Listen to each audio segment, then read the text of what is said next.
शेख ही बघार रहा था कि मेरी हार्डवेयर दुकान में सचमुच हर चीज मिलती है। उन्होंने पहले मेरी शेल्फ पर रखे साधारण स्क्रू देखे, फिर उस मसालेदार हॉट पॉट को देखा जो मैंने अभी बेचा था, और उसके बाद सैनिटरी पैड्स को देखकर गहरी चुप्पी में डूब गए। तभी मुझे लगा कि अब मुझे झूठा कहा जाएगा, लेकिन तभी मुख्य विशेषज्ञ ने गंभीर चेहरे के साथ कहा, कॉमरेड, हम यहाँ स्क्रू खरीदने नहीं आए हैं, हम ये जानना चाहते हैं कि क्या तुम्हारे पास एयरक्राफ्ट कैरियर भी है। मैं अभी हाल ही में ग्रेजुएट हुआ था और मुझे विरासत में एक डूबती हुई हार्डवेयर दुकान मिली थी। तभी अचानक मैंने एवरीथिंग इन स्टॉक सिस्टम को सक्रिय कर दिया। अब यहाँ हर चीज मौजूद थी, सिस्टम एक्टिवेट हो चुका था और कोई भी ग्राहक कुछ भी मांगे, मेरा जवाब हमेशा सिर्फ एक शब्द होता था, हाँ। मैंने तो ऑनलाइन ये तक ऐलान कर दिया था कि 1000 युआन से कम कीमत की कोई भी चीज चाहिए तो वो मेरे पास जरूर मिलेगी, और अगर नहीं मिली तो मैं 10 गुना पैसा वापस दूंगा। कल मेरी दुकान के बाहर लंबी लाइन लग गई थी। इंटरनेट यूजर्स मुझे झूठा साबित करने के लिए ऑनलाइन इकट्ठा होकर आए थे और वो उम्मीद कर रहे थे कि मुझे दिवालिया कर देंगे। तभी एक युवक भीड़ को चीरते हुए आगे आया और बोला, बॉस, तुमने कहा था कि 1000 युआन से कम की कोई भी असली चीज मांगो, अगर तुम्हारे पास नहीं हुई तो 10 गुना पैसा वापस दोगे। क्या ये सच है? मैंने शांत होकर कहा, बिल्कुल सच है, लेकिन पहले एक बात साफ कर दूं, अगर वो चीज मेरे पास हुई तो तुम्हें उसे बाजार कीमत पर खरीदना पड़ेगा। सिर्फ देखने आने वाले लोग मेरे बिजनेस का नुकसान करते हैं। उसने बिना हिचक जवाब दिया, कोई दिक्कत नहीं, चिंता मत करो, बस तुम्हारे पास वो चीज होनी चाहिए, हम जरूर खरीदेंगे। हम सिर्फ ये देखना चाहते हैं कि तुम्हारी दुकान में आखिर क्या क्या है। वहाँ मौजूद हर इंसान बेहद उत्साहित था और उनके चेहरों पर पूरा आत्मविश्वास दिखाई दे रहा था। साफ पता चल रहा था कि यहाँ आने से पहले उन्होंने सैकड़ों अजीब और बेतुकी चीजों के बारे में सोच रखा था, जो किसी भी हार्डवेयर दुकान में होना नामुमकिन था। उन्हें बिल्कुल भरोसा नहीं था कि मेरे पास सच में हर चीज हो सकती है। मैंने लाइव स्ट्रीम पर तेजी से चल रहे कमेंट्स की तरफ नजर डाली और कैमरे की तरफ देखकर हल्की मुस्कान दी। फिर शांत आवाज में कहा, ठीक है दोस्तों, अब हार्डवेयर स्टोर चैलेंज शुरू होता है। पहले चैलेंजर, अपनी चीज का नाम बताओ। जैसे ही मैंने ये कहा, सामने खड़ा बजकट हेयर वाला लड़का बेसब्री से आगे धक्का देकर आ गया। बॉस, ध्यान से सुनो, ये चीज सच में मौजूद है और बहुत मशहूर भी है। मैं बस ये जानना चाहता हूँ, क्या तुम्हारे पास एके है? जैसे ही उसने ये कहा, पूरी दुकान में डरावनी खामोशी छा गई। भीड़ एकदम जड़ हो गई और लाइव चैट भी एक पल के लिए रुक गई। यहाँ तक कि मेरे चेहरे की मुस्कान भी वहीं जमकर रह गई। मैंने सोचा था लोग शायद कोई मुश्किल चीज पूछेंगे, जैसे कोई बंद हो चुका पुराना खिलौना या कोई बेहद दुर्लभ प्रोफेशनल टूल। यहाँ तक कि अगर कोई गर्लफ्रेंड जैसी अजीब मांग भी करता तो उसके लिए भी मेरे पास जवाब तैयार था। लेकिन मैंने कभी नहीं सोचा था कि पहला आदमी आते ही ऐसा धमाका कर देगा। उसने शुरुआत ही उस हथियार से की थी जिसे लोग सिर्फ मिलिट्री चैनलों में देखते हैं। क्या हुआ बॉस? तुमने ही तो कहा था कि तुम्हारे पास हर चीज है। AK-47 कालाशनिकोव असॉल्ट राइफल, दुनिया की सबसे मशहूर बंदूक, ये असली चीज है ना? मैंने तुम्हारे नियम नहीं तोड़े, सही कहा ना? तभी भीड़ में से कोई चिल्लाया, भाई तुम्हारा दिमाग खराब है क्या? हार्डवेयर दुकान में ऐसी चीज मांग रहा है? मैं उसे घूरते हुए बोला, इसकी कीमत मैं कैसे तय करूं? पहले इसका सही बाजार मूल्य तो दिखाओ। वो लड़का एक पल के लिए चुप रह गया, क्योंकि इस देश में ऐसी चीज की बाजार कीमत होना नामुमकिन था। कीमत छोड़ो, उसका नाम लेना तक जोखिम भरा था। मैंने तुरंत हाथ हिलाकर कहा, बस बस, तुम मजाक कर रहे हो ना? निकलो यहाँ से, मेरे बिजनेस में बाधा मत डालो, अगला आए। कुछ पल की खामोशी के बाद लाइव चैट जोरदार हंसी से भर गई। मैं अगले ग्राहक की तरफ बढ़ने ही वाला था कि अचानक सिस्टम की आवाज मेरे दिमाग में गूंज उठी। ग्राहक की मांग मिली, AK-47 असॉल्ट राइफल,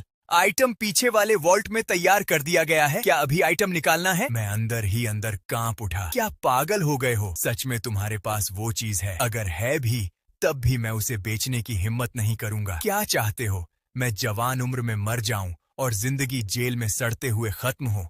उसे तुरंत वापस लो। अगर तुम्हें मरना है तो मुझे साथ मत घसीटो। तभी सिस्टम ने जवाब दिया, आइटम वापस ले लिया गया है। मैंने गहरी सांस ली और तेजी से धड़कते दिल को शांत करने की कोशिश की। फिर दरवाजे की तरफ देखकर जोर से चिल्लाया, अगला। पहले आदमी की हरकत देखने के बाद दूसरा ग्राहक थोड़ा सामान्य लग रहा था। उसने मुस्कुराते हुए पूछा, बॉस, क्या तुम्हारे पास मसालेदार हॉट पॉट है? उसके इतना कहते ही दुकान और लाइव चैट दोनों जोरदार हंसी से फट पड़े। हार्डवेयर दुकान में हॉट पॉट खरीदने आया है, बढ़िया मजाक है, किसी ने कहा। अब तो ये चीज इसके पास नहीं होगी, इंडस्ट्रियल सामान से बच गया, लेकिन अब खाने वाली चीज में फंस गया। चलो देखते हैं बॉस क्या जवाब देता है। ऐसा तो नहीं कि पीछे पूरी रसोई बना रखी हो। वहाँ मौजूद हर इंसान अब सिर्फ तमाशा देखने के मूड में था। सब लोग इंतजार कर रहे थे कि मैं हार मान लूं और पैसे चुका दूं। लेकिन सबकी उम्मीदों के उलट मैंने बस उस लड़के की तरफ हल्की नजर डाली और शांत आवाज में कहा, हाँ है मेरे पास। इतना कहकर मैं सिर हिलाते हुए दुकान के पीछे चला गया। सिस्टम के निर्देशों का पीछा करते हुए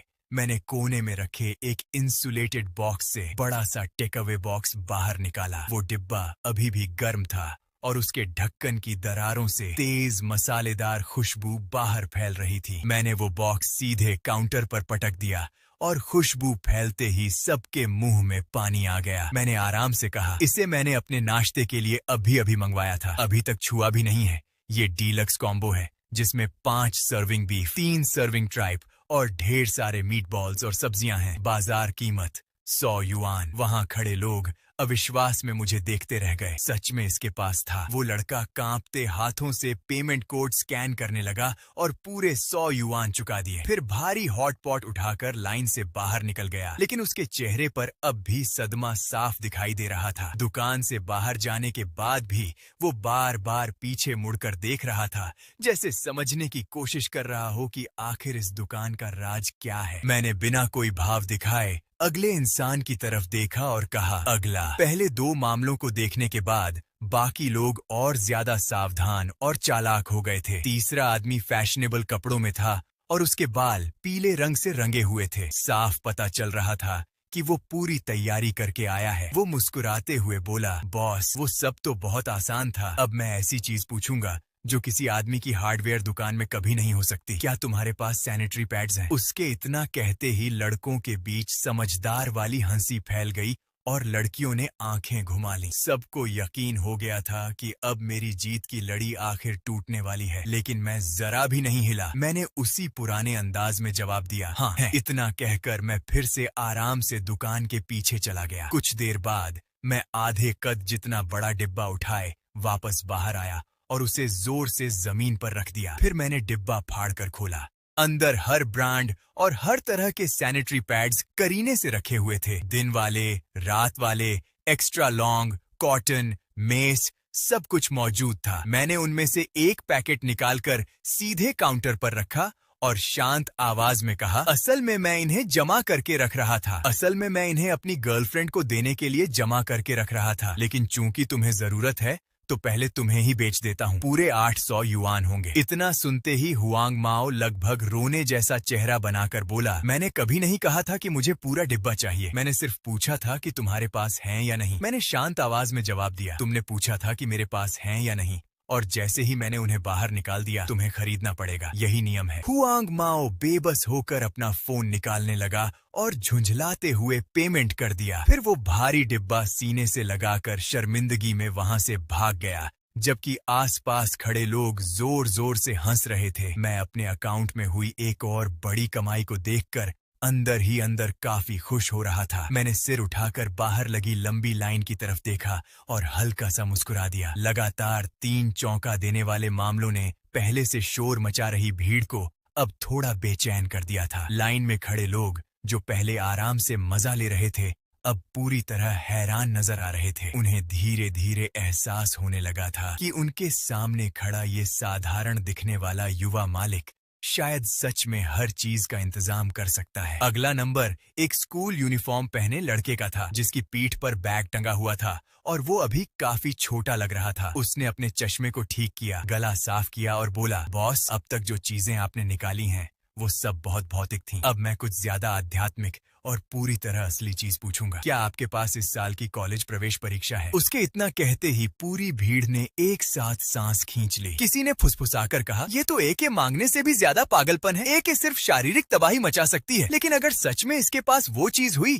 तो पूरा देश हिल सकता है। मेरी आंख हल्की सी फड़क गई। मैं तुरंत समझ गया कि वो किस बारे में बात कर रहा था। वो अभी तक जारी न हुई असली परीक्षा की कॉपी मांग रहा था, वही चीज जो किसी को सीधे छिंगहुआ या पेकिंग यूनिवर्सिटी तक पहुंचा सकती थी। तभी सिस्टम की आवाज फिर गूंजी। ग्राहक की मांग मिली, national unified college entrance exam, पूरे देश के सभी संस्करण, टॉप सीक्रेट। मैं मन ही मन ठंडी हंसी हंस पड़ा। जाहिर है मुझे अच्छी तरह पता था कि कौन सी सीमा पार नहीं करनी चाहिए, लेकिन मुझे शब्दों से खेलना भी आता था। मैंने उम्मीद भरी नजरों से मुझे देख रहे उस लड़के की तरफ देखा और सिर हिलाकर कहा, मेरे पास पिछले सालों की सारी असली कॉलेज प्रवेश परीक्षाएं मौजूद हैं। लड़का तुरंत घबरा गया और हकलाते हुए बोला, नहीं, मेरा मतलब वो नहीं था। तुमने कॉलेज प्रवेश परीक्षा के पेपर ही तो मांगे थे। क्या पिछले सालों के असली परीक्षा पेपर कॉलेज प्रवेश परीक्षा नहीं कहलाते? मेरे पास परीक्षा सिस्टम दोबारा शुरू होने के बाद से अब तक के सारे असली पेपर मौजूद हैं, पूरे डिटेल उत्तर और समझाइश के साथ। क्या बात है? या फिर तुम्हें वो चाहिए जो अभी तक जारी ही नहीं हुए? भाई, मैं किसी गैर कानूनी चीज में नहीं पड़ने वाला। इतना कहकर मैं मुड़ा और स्टोरेज रूम की तरफ चला गया। कुछ ही देर बाद मैं किताबों से भरी एक ट्रॉली धकेलते हुए बाहर आया और उसे लड़के के सामने जोर से रोक दिया। वहाँ किताबों का इतना बड़ा ढेर था कि वो किसी पहाड़ जैसा लग रहा था। 5 साल की परीक्षाएं, 3 साल की प्रैक्टिस, 38 सेट्स, जरूरी सवाल, सब कुछ मौजूद था। वही चीजें जो छात्रों को रुला देती हैं और माता पिता को चुप करा देती हैं। मैंने मुस्कुराते हुए कहा, लो भाई, चूंकि तुम्हें पढ़ाई का इतना शौक है, इसलिए मैंने तुम्हारे लिए पूरा सेट तैयार कर दिया। इसमें सभी विषय हैं, चीनी भाषा, गणित, अंग्रेजी और साइंस। बेसिक से लेकर एडवांस तक कुछ भी छोड़ा नहीं गया है। अगर ये सब खत्म कर लिया तो सिर्फ सामान्य कॉलेज ही नहीं, बड़े बड़े टॉप कॉलेज भी तुम्हें लेने के लिए तैयार हो जाएंगे। मैंने उंगली से पेमेंट कोड की तरफ इशारा करते हुए कहा, और क्योंकि तुम इतने ईमानदार लग रहे हो, इसलिए तुम्हारे लिए एकदम गोल रकम रखता हूँ, पूरे 1000 युआन। बस यहाँ स्कैन कर दो। लड़के का चेहरा तुरंत उतर गया। उसने उस कॉपी और किताबों के पहाड़ को देखा जो सच में उसे दबाकर मार सकता था। उसका दिमाग पूरी तरह सुन्न हो चुका था, लेकिन अब बहुत देर हो चुकी थी। इतने लोगों के सामने बात कह देने के बाद उसके पास पीछे हटने का कोई रास्ता नहीं था। आखिर में वो बेचारगी भरे चेहरे के साथ कांपते हाथों से पेमेंट करने लगा। फिर सबकी सहानुभूति भरी नजरों के बीच वो सोचने लगा कि आखिर ज्ञान के इस पहाड़ को घर तक कैसे ले जाएगा। मैं उसे जाते हुए देखता रहा और अंदर ही अंदर काफी खुश था। इस बार मैंने सिर्फ पैसे और पॉइंट्स ही नहीं कमाए थे, बल्कि एक भटके हुए छात्र को सही रास्ते पर लौटाने में भी मदद की थी। शायद इसे सच में अच्छा काम करना कहा जाता है। अगला चैलेंज भी जल्दी ही सामने आ गया। इस बार चमड़े की जैकेट पहने, पीछे की तरफ सेट किए बालों वाला एक अधेड़ उम्र का आदमी आत्मविश्वास से चलता हुआ आगे आया। उसने घमंडी अंदाज में कहा, बॉस, ये फैंसी चीजें रहने दो, मुझे कुछ असली चीज दो। 5 पैकेट लाखून सिगरेट निकालो। इतना कहने के बाद वो खुद ही मुस्कुराकर गुनगुनाने लगा। आखिर हार्डवेयर दुकान में सिगरेट कैसे बिक सकती थी? जाहिर सी बात थी, नहीं बिक सकती, क्योंकि उसके लिए खास टोबैको रिटेल लाइसेंस चाहिए होता है, और उस तरह का लाइसेंस हासिल करना बेहद मुश्किल होता है। किसी हार्डवेयर दुकान को ऐसा लाइसेंस मिलना लगभग नामुमकिन था। यानी कानून के हिसाब से वहां सिगरेट बेचना सीधा गैर कानूनी माना जाता। उस आदमी को लगा कि अब आखिरकार मेरे चेहरे पर परेशानी दिखाई देगी और मैं चुपचाप उसे 10,000 युआन का मुआवजा दे दूंगा। लेकिन उसे क्या पता था कि उसी समय मेरे दिमाग में सिस्टम बिजली की रफ्तार से काम कर रहा था। ग्राहक की मांग मिली, लाखून येशीहू सिगरेट 5 पैकेट। चेतावनी, तंबाकू बेचने के लिए वैध लाइसेंस जरूरी है, वरना ये गैर कानूनी होगा। मॉल सिस्टम उचित लाइसेंस खोज रहा है। खोज पूरी हुई। टोबैको रिटेल परमिट की कॉपी तैयार की जा सकती है। कीमत 5,000 पॉइंट्स। मालिक के पास फिलहाल पर्याप्त पॉइंट्स मौजूद हैं। क्या एक्सचेंज शुरू किया जाए? मैंने मन ही मन कहा, शुरू करो। सामने खड़ा आदमी अब भी उम्मीद भरी नजरों से मुझे देख रहा था, लेकिन मेरा जवाब सुनते ही वहाँ मौजूद हर इंसान दंग रह गया। मैंने शांत आवाज में कहा, चाहिए तो मिलेगा। भीड़ में तुरंत शोर मच गया। क्या सच में इनके पास ये भी है? क्या ये पागल हो गया है? यहाँ सिगरेट बेच रहा है? क्या इसे कानून की परवाह नहीं? क्या इसके पास सच में टोबैको लाइसेंस है? ये नामुमकिन है। किसी ने तो यहाँ तक चिल्ला दिया, इसे रिपोर्ट करो। लेकिन मैंने आसपास के हंगामे को पूरी तरह नजरअंदाज कर दिया और सबकी शक भरी नजरों के बीच फिर से स्टोरेज रूम की तरफ चला गया। इस बार जब मैं बाहर लौटा तो मेरे एक हाथ में लाखून येशीहू सिगरेट के 5 पैकेट थे और दूसरे हाथ में फ्रेम में लगा हुआ एक सर्टिफिकेट था। मैंने सिगरेट और लाइसेंस दोनों को सीधे काउंटर पर रख दिया। वहां मौजूद लोग तुरंत झुककर उसे गौर से देखने लगे। वो सच में असली और पूरी तरह वैध टोबैको रिटेल लाइसेंस था। उस पर बिजनेस का नाम ओल्ड 6 हार्डवेयर स्टोर लिखा था। कानूनी प्रतिनिधि के तौर पर यी फेंक का नाम दर्ज था और जारी होने की तारीख कल की थी। मध्यम उम्र के उस आदमी की आंखें लगभग बाहर निकल आईं। उसने लाइसेंस को बार बार उठाकर जांचा, लेकिन उसे उसमें एक भी कमी नहीं मिली। यहाँ तक कि मोहर और नंबर तक पूरी तरह असली लग रहे थे। मैंने आराम से कहा, 5 पैकेट, पूरे 1000 युआन। मैंने खास तौर पर तुम्हारे लिए प्रीमियम येशीहू मंगवाया है। एक पैकेट 200 युआन का है। 5 पैकेट मिलाकर ठीक 1000 बनते हैं। न एक ज्यादा न एक कम, बिल्कुल परफेक्ट। वो आदमी पहले उस बेदाग लाइसेंस को देखता रहा, फिर असली सिगरेट के पैकेटों को। आखिर में उसके पास कोई और रास्ता नहीं बचा। उसने चुपचाप फोन निकाला और पेमेंट स्कैन कर दिया। सिगरेट लेकर वो आदमी पूरी तरह हारा हुआ चेहरा बनाकर वहां से चला गया। उसी पल से दुकान का माहौल पूरी तरह बदल चुका था। अगर पहले लोग यहाँ मुझे झूठा साबित करने या सिर्फ तमाशा देखने आए थे, तो अब उनके दिल में सिर्फ हैरानी बची थी। अब तक उन्होंने जिन चीजों को नामुमकिन समझा था, यहाँ तक कि सबसे पागलपन भरी मांगें भी, वो सच में मेरी दुकान में मौजूद निकल रही थीं। लाइव स्ट्रीम की लोकप्रियता अब पागलों की तरह बढ़ चुकी थी और दर्शकों की जिज्ञासा पूरी तरह भड़क उठी थी। अब लोग सिर्फ मजे के लिए नहीं देख रहे थे। चैट में बैठे दर्शक लाइन में खड़े ग्राहकों को तरह तरह के अजीब और बेतुके आइडिया दे रहे थे। हर पल कोई नई और अकल्पनीय चीज सामने आ रही थी। अगली ग्राहक एक शांत सी दिखने वाली युवा लड़की थी। वो बाकी लोगों की तरह चैलेंज देने नहीं आई थी, बल्कि सच में कुछ खरीदना चाहती थी। उसने हल्की आवाज में पूछा, बॉस, क्या आपके पास 1000 युआन में पालतू बिल्ली है? मैंने बिना देर किए तुरंत जवाब दिया, हाँ है। मैं उत्साह में तेजी से पीछे वाले स्टोरेज रूम की तरफ भागा। कुछ ही देर बाद मैं बेहद मुलायम फर वाली नीली आंखों की एक रैगडॉल बिल्ली को सावधानी से गोद में उठाकर बाहर लाया। छोटी सी बिल्ली लगातार धीरे धीरे म्याऊं कर रही थी। उसके बाद मैं पीछे से बिल्ली की रेत, 1 लीटर बॉक्स और इम्पोर्टेड कैट फूड का बड़ा बैग भी उठा लाया।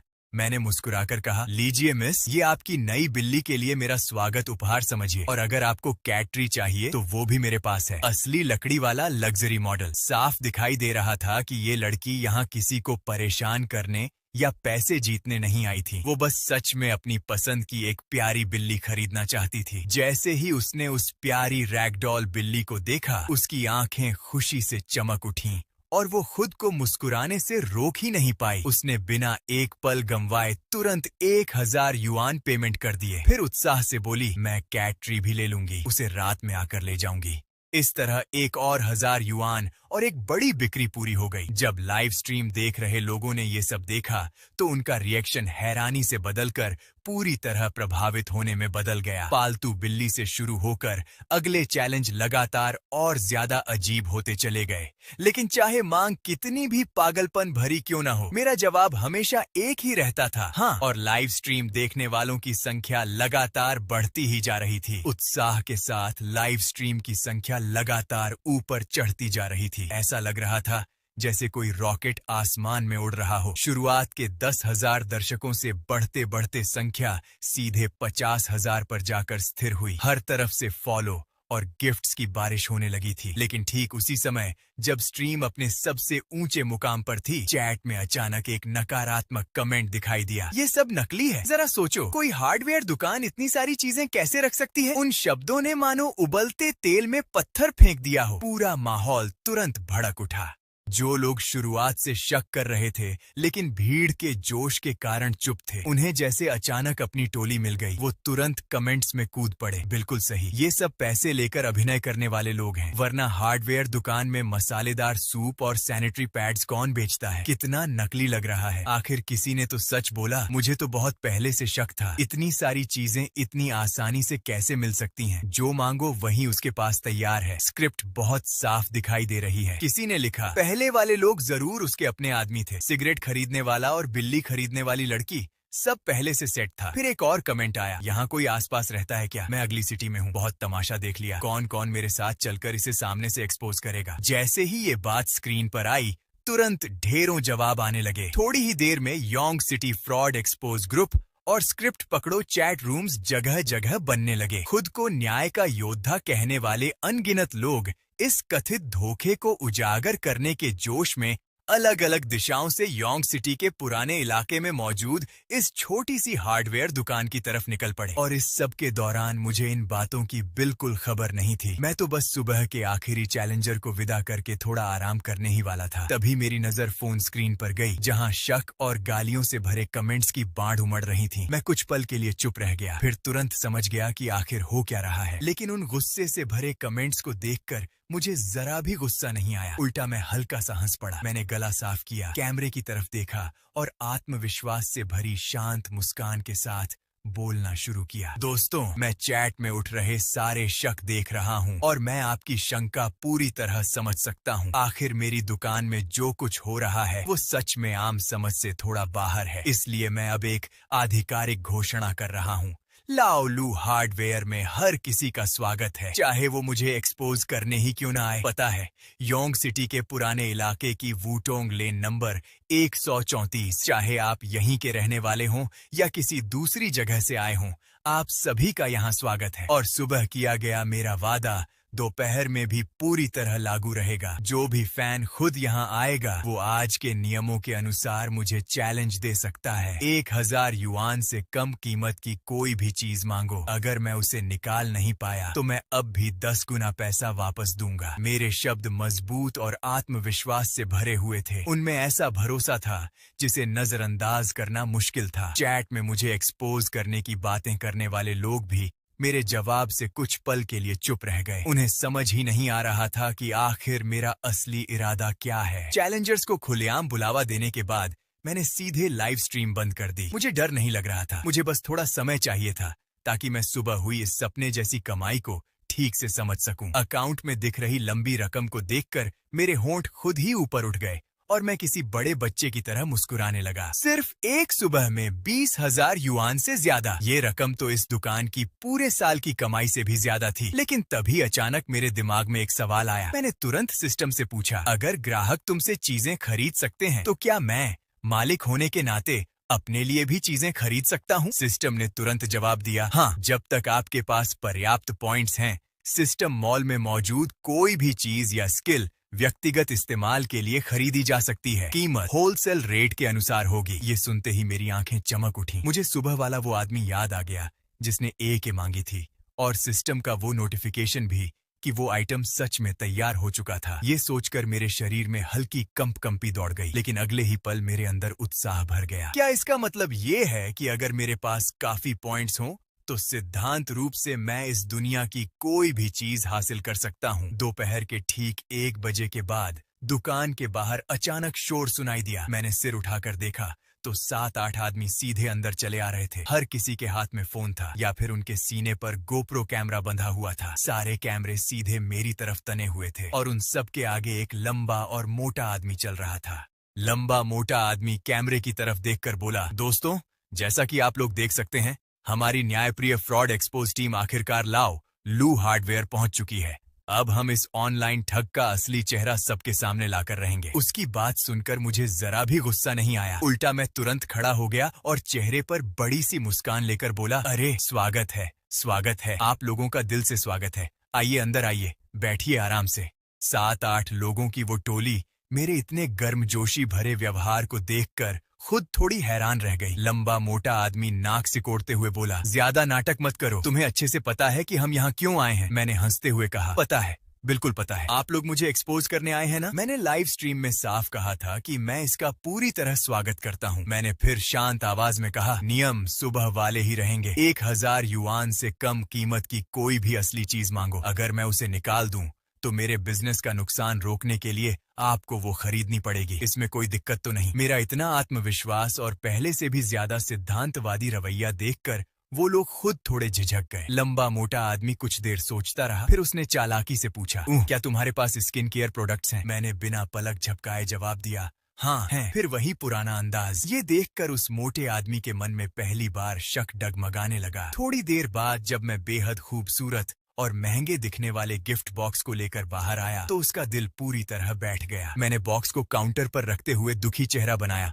और बोला, वाह भाई, तुम्हारी पसंद तो कमाल की है। मैं ये सीरम अपनी गर्लफ्रेंड को देने वाला था, लेकिन चूंकि तुम्हें जरूरत है तो दिल पर पत्थर रखकर तुम्हें दे देता हूँ। यहाँ देखो, 100% असली माल, रिजल्ट की पूरी गारंटी। अगर खराब निकला तो वापसी भी मंजूर है। यहाँ स्कैन कर दो बॉस, दोस्ती वाला दाम सिर्फ 999। मोटे आदमी ने मुझे आंख मारते हुए देख लिया। क्या मैं सच में दुखी लग रहा था? बिल्कुल नहीं, उल्टा मैं तो साफ तौर पर किसी नए शिकार को फंसाकर बेहद खुश दिखाई दे रहा था। वो आदमी गुस्से से जल उठा, लेकिन मजबूरी में उसे पैसे देने पड़े। मैंने मुस्कुराते हुए कहा, अगला फ्रॉड एक्सपोजर योद्धा कृपया आगे आइए। पहला शिकार गिरते ही बाकी लोगों के चेहरे गंभीर हो गए, लेकिन फिर भी कुछ लोग अब तक यकीन करने को तैयार नहीं थे। उनमें से एक ने दांत भींचकर कहा, मुझे भरोसा नहीं कि इसके पास सच में सब कुछ है। इस ऑनलाइन जोकर को एक्सपोज करने के लिए अब मैं पूछूंगा। फिर उसने शर्म से लाल होते हुए कहा, बॉस मुझे एक डॉल चाहिए। उसके इतना कहते ही मैं सच में कुछ पल के लिए हैरान रह गया। मुझे यूं चुप देखकर उसे लगा कि आखिरकार उसने मुझे फंसा लिया है। उसके चेहरे पर खुशी साफ झलकने लगी, लेकिन अगले ही पल मेरी आंखें चमक उठी। मैंने उंगली ऊपर उठाई और मुस्कुराकर कहा, है मेरे पास। मैं तुरंत पीछे मुड़ा और स्टोरेज रूम में चला गया। इस बार जब मैं लौटा तो मेरे हाथ में आदमी जितना लंबा एक बड़ा सा डिब्बा था। मैंने उसे जोर से जमीन पर पटका, फिर डिब्बे पर बनी बेहद आकर्षक लड़की की तस्वीर पर उंगली रखकर जमे हुए उस लड़के को आंख मारी और कहा, भाई जो समझते हैं वो समझ जाएंगे। ये सबसे नया एक के बराबर एक असली जैसा मॉडल है, मेडिकल ग्रेड सिलिकॉन से बना हुआ। इसमें multi mode smart heating system है, बेहतरीन क्वालिटी की पूरी गारंटी, बिल्कुल नया अनुभव देने वाला, और कीमत है ठीक 1000 युआन। बस यहाँ स्कैन कर दो। इतना सुनते ही उस लड़के का चेहरा टमाटर की तरह लाल हो गया। उसने कभी सपने में भी नहीं सोचा था कि किसी हार्डवेयर दुकान में ऐसी चीज मिल सकती है। उसके दोस्त हंसी रोकने की पूरी कोशिश कर रहे थे। वो बेचारा लगभग रोते हुए पेमेंट करने लगा। पैसे देने के बाद वो बस यही सोच रहा था कि दिन दहाड़े पुराने मोहल्ले की सड़क पर इस राज को कैसे उठाकर ले जाएगा। मैंने चारों तरफ नजर घुमाकर मुस्कुराते हुए पूछा, और कोई चैलेंजर है? अपने दो दोस्तों को देखकर, जिनमें एक के हाथ में खुद से लंबा डॉल बॉक्स था और दूसरा स्किन केयर प्रोडक्ट पकड़े शर्म से झुका खड़ा था, बाकी फ्रॉड एक्सपोजर टीम का सारा आत्मविश्वास टूट चुका था। वे सब एक दूसरे की तरफ देखने लगे, जैसे अब पीछे हटने का बहाना ढूंढ रहे हों। तभी सांवली त्वचा वाला जैकेट पहने एक अधेड़ आदमी काफी देर झिझकने के बाद बोला, बॉस क्या आपके पास फिशिंग रॉड है? अगर होगी भी तो ज्यादा से ज्यादा मुझे खरीदनी पड़ेगी। नया फिशिंग गियर कभी बेकार नहीं जाता। मैंने पूछा, गटलर रॉड चाहिए या सी रॉड? उसने जवाब दिया, हैंड रॉड। मैंने सिर हिलाकर कहा, ठीक है, 1 मिनट। फिर मैं उसी अथाह लगने वाले स्टोरेज रूम की तरफ मुड़ गया। कुछ ही देर बाद मैं बेहद खूबसूरती से पैक की हुई बिल्कुल नई कार्बन हैंड रॉड लेकर बाहर आया। दूसरे हाथ में उससे मैच करता नया लाइन सेट था, हुक, फ्लोट और सिंकर, सब कुछ पूरी तरह तैयार। मैं उसके सामने पहुंचकर मुस्कुराया और बोला, बड़े भाई आज तो आपकी किस्मत खुल गई। ये मेरी दुकान का आखिरी पीस है, ग्वांगवेई लिमिटेड एडिशन बैटल रॉड, और इसके साथ ये प्रो लाइन सेट भी। उसके साथ ये प्रो लाइन सेट भी है, पूरे 1000 युआन का कॉम्बो। यहाँ स्कैन कर दीजिए। मैंने सीधे उसके सामने QR कोड रख दिया। मेरे चेहरे की मुस्कान खिलते हुए सूरजमुखी जैसी चमक रही थी। तभी उस पूरी टोली को आखिरकार एक बात समझ में आ गई, चाहे किसी चीज की असली कीमत कुछ भी हो, मेरे पास हमेशा कोई न कोई तरीका होता था कि उसे 1000 युआन के कॉम्बो में बदल दूं। अब उन्हें एहसास हो चुका था कि मुश्किल सवाल पूछने का नतीजा सिर्फ शर्मिंदगी होता है। उनके पीछे खड़ा एक दुबला पतला युवक आंखें घुमाते हुए आगे आया। उसने अपने भूखे पेट पर हाथ फेरा और चालाकी से बोला, बॉस मुझे फ्राइड नूडल्स चाहिए। मैंने तुरंत जवाब दिया, हमारे पास deluxe sea food fried noodles हैं, एबालोन और लॉबस्टर बेस के साथ, जितना चाहो खाओ, सिर्फ 298 युआन। यहाँ स्कैन कर दो। फिर मैंने थर्मल बॉक्स में से समुद्री खाने से भरे नूडल्स बाहर निकाले। वो लड़का एकदम हैरान रह गया। पीछे खड़े लोगों की आंखें तुरंत चमक उठी। आखिर खाना कितना महंगा हो सकता है? चावल का कटोरा तो 1000 युआन का नहीं होगा ना? वैसे भी सब लोग इतनी दूर से आए थे और अभी तक किसी ने खाना नहीं खाया था, तो उन्होंने सोचा क्यों ना यहीं खा लिया जाए। और इसी के साथ माहौल पूरी तरह अजीब दिशा में बदल गया। जिस दुकान में मशीन ओनेल की गंध आनी चाहिए थी, वहाँ अब तरह तरह के खाने की खुशबू फैल रही थी। एक्सपोज करने आई टोली ने सवाल पूछना ही बंद कर दिया। अब वो लोग काउंटर के आसपास खड़े होकर किसी बुफे रेस्टोरेंट की तरह खुशी खुशी खाना खाने लगे। सबके पेट भर जाने के बाद टोली का नेता, वही लंबा मोटा आदमी, जोर से डकार लेते हुए मेरे कंधे पर हाथ मारकर बोला, भाई मान गए तुम्हें, अब कुछ मत कहो। मैं सच में तुम्हारे उस बैकरूम से प्रभावित हो गया हूँ वो किसी जादुई थैले जैसा है। क्या ऐसी कोई चीज भी है जो तुम्हारे पास नहीं? मैं मुस्कुराकर बोला, आप लोग तो मेरी बहुत तारीफ कर रहे हैं, लेकिन आज यहाँ से लौटने के बाद मुझे आपकी मदद चाहिए होगी। मेरा नाम सब जगह फैलाइएगा। उसने तुरंत हंसते हुए जवाब दिया, बिल्कुल, ये काम हम पर छोड़ दो। आज का वीडियो हम जैसा है वैसा ही पोस्ट करेंगे, एक शब्द भी नहीं बदलेंगे। बाकी लोग भी तुरंत बोले, हाँ, हम तुम्हें शानदार रिव्यू देंगे। सिर्फ इस खाने के लिए ही ये पूरी यात्रा वसूल हो गई। इसके बाद एक्सपोज करने आई वो अग्रिम टीम पूरी तरह संतुष्ट होकर वहां से चली गई और ज्यादा समय नहीं लगा, उनके बयान और वीडियो तेजी से इंटरनेट पर फैलने लगे। उन्होंने अपना वादा निभाया और हर चीज को पूरी सच्चाई के साथ पोस्ट किया। इस उल्टे पड़ चुके पब्लिक रिलेशन दांव के बाद माहौल पूरी तरह बदलने लगा। इस पूरे घटनाक्रम के बाद इंटरनेट पर मौजूद ज्यादातर शक करने वाले लोग आखिरकार मेरी काबिलियत पर भरोसा करने लगे।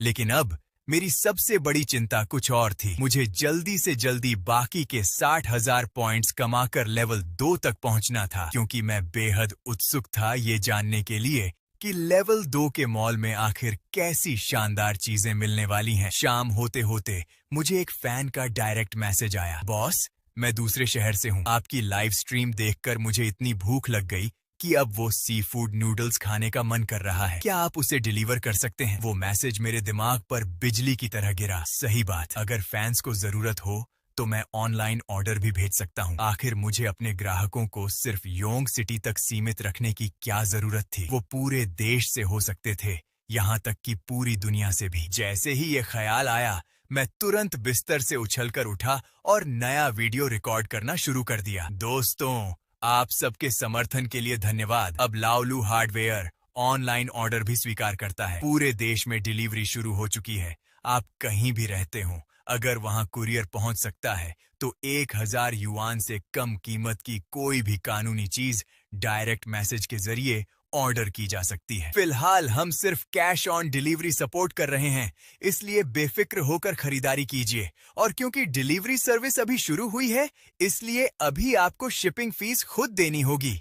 लेकिन जैसे ही ऑर्डर बढ़ेंगे, मैं आप लोगों के लिए बेहतर बल्क रेट तय करवा दूंगा। वीडियो पोस्ट करने के बाद मैं सिस्टम में रिमोट ऑर्डर संभालने और सामान पैक करके भेजने के तरीकों के बारे में रिसर्च करने लगा। लेकिन अगली सुबह कुछ ऐसा हुआ जिसकी मुझे बिल्कुल उम्मीद नहीं थी। जैसे ही मैंने दुकान का शटर खोला, मैंने दरवाजे पर 2 लोगों को कैमरा लेकर शूटिंग करते देखा। पहले तो मुझे लगा कि वो सामान्य पर्यटक होंगे, लेकिन फिर उन्होंने कैमरा सेट किया और बेहद प्रोफेशनल अंदाज में इंट्रो शुरू कर दिया। असली डील या नकली खेल? आज हम किसी रेस्टोरेंट में नहीं जा रहे, आज हम जा रहे हैं एक हार्डवेयर स्टोर में। इतना कहकर ओल्ड टांग खुद ही हंस पड़ा। उसने हाथ हिलाकर कहा, बस बस, ये सुनने में ही कितना अजीब लग रहा है, यहाँ तक कि मुझे खुद ये सब पागलपन जैसा लग रहा है। कैमरामैन ली ने तुरंत कैमरा दुकान के पुराने और मौसम से घिस चुके साइन बोर्ड पर फोकस कर दिया। तांग ने गहरी सांस ली और उस मशहूर लाओलू हार्डवेयर स्टोर के अंदर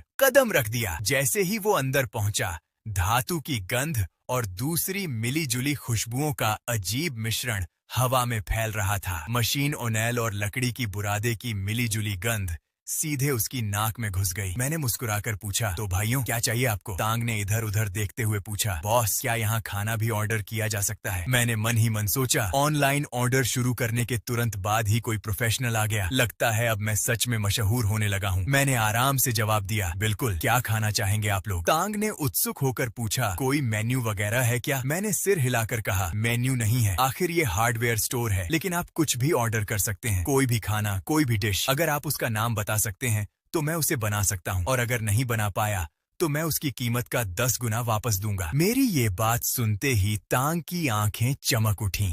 एक प्रोफेशनल फूड व्लॉगर होने के नाते उसे ऐसे आत्मविश्वासी दुकान मालिक बेहद पसंद थे। मालिक जितना ज्यादा आत्मविश्वासी होता, डिश उतनी ही पागलपन भरी होती और कंटेंट उतना ही मजेदार बनता। उसने आदतन पूछा, सच में? लड़के, मैं साफ साफ बता रहा हूँ, ये वीडियो इंटरनेट पर जाएगा, सोच समझ कर बोलना, अपनी प्रतिष्ठा मत खराब कर लेना। मैंने हंसते हुए कहा, प्रतिष्ठा? ये तो हार्डवेयर स्टोर है भाई, कौन सी प्रतिष्ठा? और वैसे भी मैं कोई कैटरर नहीं हूँ। खाना खरीदने की जिद तो आप लोग कर रहे हैं, मैं पैसे कमाने से मना थोड़ी करूंगा, वो तो बेवकूफी होगी। मेरी इतनी सीधी और साफ बात सुनकर तांग मुस्कुरा पड़ा और उसके मन का आखिरी शक भी खत्म हो गया। उसने कहा, चूंकि तुम्हें अपने ऊपर इतना भरोसा है तो मैं भी अब संकोच नहीं करूंगा, लेकिन पहले तय कर लेते हैं। अगर तुम डिश नहीं बना पाए या खाना खराब हुआ तो मैं वीडियो में सच सच बोलूंगा। मैंने बिना हिचके जवाब दिया, बिल्कुल कोई दिक्कत नहीं। तांग कैमरे की तरफ मुड़ा और धीमी आवाज में बोला, ये लड़का काफी दिलचस्प है। उसकी आंखों में अब पहले से भी ज्यादा उत्सुकता दिखाई दे रही थी। वो तेजी से अपने दिमाग में मेन्यू तैयार करने लगा, क्योंकि अब जब ये युवा मालिक इतना आत्मविश्वास दिखा रहा था तो उसे सच में मुश्किल चैलेंज देना बनता था। वो देखना चाहता था कि आखिर इस हार्डवेयर स्टोर के रहस्यमयी बैकरूम से क्या क्या निकल सकता है। कुछ देर सोचने के बाद ओल्ड टैंग ने एक उंगली उठाई और बोला, पहली dish, Buddha jumps over wall. जैसे ही उसने ये नाम लिया, उसने सीधे चीनी शाही दावतों की सबसे हाई लेवल डिश में से एक मांग ली। ये डिश बेहद जटिल होती है और इसमें महंगे तथा दुर्लभ इंग्रेडिएंट्स इस्तेमाल होते हैं। इसे सही तरीके से बनाने के लिए आग और समय पर जबरदस्त पकड़ चाहिए होती है। आम रेस्टोरेंट तक इसे ठीक से नहीं बना पाते। फिर हार्डवेयर स्टोर की तो बात ही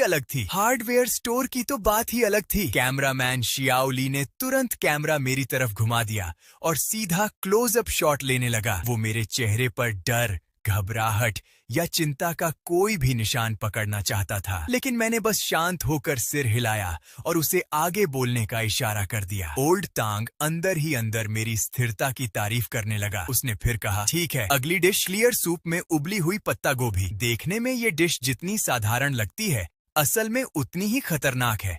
इसे सिचुआन सूप डिशेस का शिखर माना जाता है। इसकी असली जान उस साफ दिखाई देने वाले लेकिन बेहद प्रीमियम शोरबे में होती है। और सच कहें तो इसे बनाना Buddha jumps over the wall से भी ज्यादा मुश्किल है। उसने कुछ पल सोचकर कहा, चलो 2 चीनी डिश काफी हैं, अब 2 वेस्टर्न डिश जोड़ते हैं, ट्रफल फोई ग्रा बेक्ड स्नेल्स और बीफ वेलिंगटन। असल में तांग खुद एक वेस्टर्न कुजीन शेफ था, इसलिए पश्चिमी खाने के मामले में वो सच में प्रोफेशनल था, खासकर बीफ वेलिंगटन, क्योंकि वो डिश शेफ की असली काबिलियत को परखती है। पेस्ट्री की परत, मशरूम डक्सेल और स्टेक के सही पकाव में जरा सी गलती भी पूरी डिश खराब कर सकती थी। उसने जो 4 डिश चुनी थीं, उनमें चीनी और पश्चिमी दोनों स्टाइल शामिल थे और वो दुनिया की सबसे कठिन कुकिंग तकनीकों में गिनी जाती थीं। सीधी बात ये थी कि उसने मुझे एक बेहद मुश्किल परीक्षा थमा दी थी, लेकिन ओल्ड टांग के लगभग उकसाने वाले मेन्यू को सुनने के बाद भी मेरे चेहरे पर जरा सी चिंता नहीं आई, क्योंकि उसी समय मेरे दिमाग में सिस्टम का नोटिफिकेशन गूंज चुका था। ग्राहक का मेन्यू मिला, Buddha jumps over the wall, clear soup में उबली पत्ता गोभी, ट्रफल फोई ग्रा बेक्ड स्नेल्स और बीफ वेलिंगटन। सभी डिश एलवी स्टोर रेंज में बिक्री के लिए उपलब्ध हैं। हर डिश की कीमत 1000 युआन से कम है। बैक किचन सभी डिश संभाल सकता है। ये सुनते ही मैं पूरी तरह निश्चिंत हो गया। मैंने ओल्ड तांग की तरफ देखकर शांत स्वर में कहा, पहले ही बता दूं, ये डिश सस्ती नहीं है। तांग ने बिना झिझके जवाब दिया, कीमत से फर्क नहीं पड़ता, बस खाना उसकी कीमत के लायक होना चाहिए। अगर थोड़ी बहुत कमी भी हुई तो मुझे उससे फर्क नहीं पड़ेगा। मैं सिर्फ स्वाद के आधार पर सबसे निष्पक्ष रिव्यू दूंगा। मैंने सिर हिलाया और पूछा, ठीक है, यहीं खाओगे या पैक करवाओगे? ओल्ड तांग ने चारों तरफ नजर दौड़ाई। उसने शेल्फ पर रखी इलेक्ट्रिक ड्रिल्स और पाइप रिंच देखे, फिर हवा में फैली धातु की खास गंध को महसूस किया। ओल्ड तांग के चेहरे पर एक अजीब सी मुस्कान उभर आई। उसने हंसते हुए कहा, पहली बार किसी हार्डवेयर स्टोर में Buddha jumps over the wall order किया है। अब यहाँ आए हैं तो यहीं बैठकर खाना भी चाहिए। असल में वो उस पागलपन भरे विरोधाभास का मजा लेना चाहता था। उसने कुर्सी खींचते हुए कहा, हम यहीं खाएंगे। मैंने शांत स्वर में जवाब दिया, ठीक है। फिर मैं मुड़कर पीछे वाले स्टोरेज रूम में चला गया। मेरे अंदर जाते ही ओल्ड टांग और शियाओली दुकान के चारों तरफ कैमरा घुमाकर शूटिंग करने लगे। वो इस ऐतिहासिक पल को पूरी तरह रिकॉर्ड करना चाहते थे, लेकिन उन्होंने मुश्किल से कुछ मिनट ही शूट किया होगा कि तभी मैं स्टोरेज रूम से वापस बाहर आ गया। मेरे हाथ में एक बड़ा ट्रे था और उस पर ठीक 4 डिश रखी हुई थीं। उनमें से एक ढक्कन से ढकी हुई थी, लेकिन फिर भी Buddha jumps over the wall की तेज खुशबू बाहर फैल रही थी। दूसरी तरफ एक क्रिस्टल जैसी साफ सूप की कटोरी थी, जिसके बीचों बीच सिर्फ पत्ता गोभी का एक टुकड़ा तैर रहा था। तीसरी प्लेट में गर्म काले ट्रफल से ढके हुए बेक्ड स्नेल्स थे और चौथी तरफ पेस्ट्री में पूरी तरह लिपटा हुआ बीफ वेलिंगटन रखा था, जिसके अंदर का हल्का गुलाबी रंग बेहद लुभावना दिखाई दे रहा था। चारों डिश देखने में, प्लेटिंग में और खुशबू में पूरी तरह बेदाग लग रही थीं। ओल्ड टांग और शियाओली दोनों वहीं जमे रह गए। इतना जल्दी? क्या 2 मिनट भी हुए थे? ओल्ड टांग ने एक बार मेरी तरफ देखा। मैं अब भी काउंटर के पीछे उसी शांत और मासूम चेहरे के साथ खड़ा था। फिर वो कैमरे की तरफ मुड़ा और धीमी आवाज में शिकायत करने लगा। इतनी जल्दी बना दिया? मुझे तो लग रहा है कि ये सब पहले से तैयार था और बस गर्म करके ले आया है। स्वाद शायद खास नहीं होगा, लेकिन कोई बात नहीं, पहले चखकर देखते हैं। इतना कहकर उसने खुद को संभाला और चखने के लिए तैयार हो गया। सबसे पहले उसने Buddha jumps over the wall की तरफ हाथ बढ़ाया। बर्तन छोटा और बेहद नाजुक था, आकार में छोटा लेकिन देखने में बेहद शानदार। जैसे ही उसने ढक्कन उठाया, गाढ़ी और समृद्ध खुशबू एकदम से बाहर फैल गई। उसकी महक इतनी तेज थी कि सीधे दिमाग तक पहुंच रही थी। ओल्ड टांग ने गहरी सांस ली और तुरंत समझ गया कि इस्तेमाल किए गए इंग्रेडिएंट्स बिल्कुल असली और उच्च स्तर के हैं। हालांकि इतनी जल्दी तैयार होने के कारण उसे इस डिश से ज्यादा उम्मीद नहीं थी। उसने चम्मच से थोड़ा सूप निकाला। सूप सुनहरे रंग का और बेहद गाढ़ा दिखाई दे रहा था। जैसे ही उसने उसे मुंह में डाला, अगले ही पल उसकी आंखें चमक उठीं। वो ऐसा स्वाद था जिसे शब्दों में बयान करना लगभग नामुमकिन था। ऐसा लग रहा था जैसे समुद्र की सारी ताजगी और पहाड़ों के सारे दुर्लभ स्वाद एक ही घूंट में समा गए हों। सी ककम्बर बेहद मुलायम था। एबालोन सही मात्रा में चबाने वाला और काली मिर्च की हल्की तीखी खुशबू सब कुछ एक साथ जोड़ रही थी। हर स्वाद दूसरे के साथ इतनी खूबसूरती से घुला हुआ था कि कोई भी किसी पर भारी नहीं पड़ रहा था। परत दर परत स्वाद खुलता जा रहा था और पूरी तरह उसकी इंद्रियों पर कब्जा कर चुका था। ओल्ड टांग खुद को रोक नहीं पाया और उसके मुंह से संतुष्टि भरी आवाज निकल गई। उसने आंखें बंद कर लीं और कुछ पल तक उस स्वाद का आनंद लेता रहा। फिर धीरे धीरे आंखें खोली। उसके चेहरे पर साफ लिखा था कि वो पूरी तरह प्रभावित हो चुका है। उसने उत्साह से कहा, ये सूप कमाल का है। इसकी ताजगी एमएसजी या सस्ते चिकन पाउडर से नहीं आई। ये उन उच्च गुणवत्ता वाले इंग्रेडिएंट्स से आई है जिन्हें लंबे समय तक धीरे धीरे पकाया गया है। देखो, एबालोन बिल्कुल सही तरीके से पका है। सी ककम्बर इतना पारदर्शी है कि मुंह में जाते ही घुल रहा है। ये डिश सच में बेहद शानदार तरीके से बनाई गई है। इसके बाद वो लगातार इंग्रेडिएंट्स, कुकिंग लेवल, स्वाद और हर छोटी बड़ी बात पर बोलता ही चला गया। उसने Buddha jumps over the wall की खुलकर तारीफ की और आखिर में पूरा कटोरा खत्म कर दिया। कटोरा खत्म होते ही उसे ऐसा महसूस हुआ जैसे उसके पूरे शरीर की ऊर्जा की नाड़ियां खुल गई हों। उसका बेहद नखरीला फूडी स्वाद पूरी तरह जीत लिया गया था। कुछ देर तक स्वाद का असर महसूस करने के बाद उसकी नजर तेजी से उस साफ सूप वाली कटोरी पर जाकर टिक गई जिसमें सिर्फ पत्ता गोभी का एक टुकड़ा तैर रहा था। पहली डिश ने उसे इतना ज्यादा चौंका दिया था कि अब इस पत्ता गोभी वाले सूप से उसकी उम्मीदें कई गुना बढ़ चुकी थीं। मुझे अपनी बात वापस लेनी पड़ेगी। मैं पहले सोच रहा था कि यहाँ सिर्फ मजे के लिए आया हूँ, लेकिन अब सच कहूँ तो मैं यहाँ सीखने आया हूँ। अगर Buddha jumps over the wall इतना शानदार है, तो फिर ये साधारण दिखने वाला पत्ता गोभी का सूप भी कमाल का ही होगा। उसने बहुत सावधानी से थोड़ा सूप चम्मच में भरा। सूप पूरी तरह साफ था। उसमें तेल या किसी भी तरह की गंदगी की एक बूंद तक नहीं थी। जैसे ही उसने एक घूंट लिया, उसकी आंखें फिर से फैल गईं। वाह, ये सूप बेहद शुद्ध और गहरा है। स्वाद ताजा है लेकिन बिल्कुल फीका नहीं। सूप पीने के बाद उसके पूरे मुंह में मीठा सा आफ्टर टेस्ट रह गया, लेकिन जरा भी भारीपन महसूस नहीं हुआ। उसने तुरंत पत्ता गोभी की तरफ देखा। इसमें सिर्फ सबसे मुलायम अंदर वाला हिस्सा इस्तेमाल किया गया था। उसे शोरबे में बिल्कुल सही समय तक पकाया गया था, जिससे पत्ता गोभी की प्राकृतिक मिठास पूरी तरह बनी हुई थी और उसी के साथ उसने पूरे स्वादिष्ट शोरबे को भी अपने अंदर सोख लिया था। ओल्ड टांग उत्साह से बोला, इस डिश की असली ताकत इसकी सादगी में है। स्वाद देखने में साधारण लगता है, लेकिन इसकी गहराई अविश्वसनीय है। यही वो चीज है जो शेफ की असली काबिलियत दिखाती है। 2 सबसे कठिन चीनी डिशेज के बाद अब बारी थी दोनों वेस्टर्न डिश की। ओल्ड टांग अब खुद को रोक नहीं पा रहा था। उसने तुरंत बेक्ड स्नेल्स का एक टुकड़ा काटा और ऊपर लगी ट्रफल फोई ग्रा सॉस के साथ खा लिया। स्नेल्स में शानदार उछाल था। फोई ग्रा बेहद गाढ़ा और मुलायम था, जबकि ब्लैक ट्रफल की खुशबू अलग ही स्तर की थी। ये सारे स्वाद उसके मुंह में मिलकर ऐसा अनुभव दे रहे थे जो बेहद शानदार और विलासितापूर्ण था। उसके बाद उसने बीफ वेलिंगटन काटा। उस डिश में भी एक भी कमी नहीं थी। बाहर की पेस्ट्री सुनहरी और कुरकुरी थी। बीच की मशरूम सॉस मुलायम और हल्की नमकीन थी। अंदर का फिले स्टेक बिल्कुल परफेक्ट मीडियम तक पका हुआ था। जैसे ही उसने उसे काटा, रस बाहर निकल पड़ा।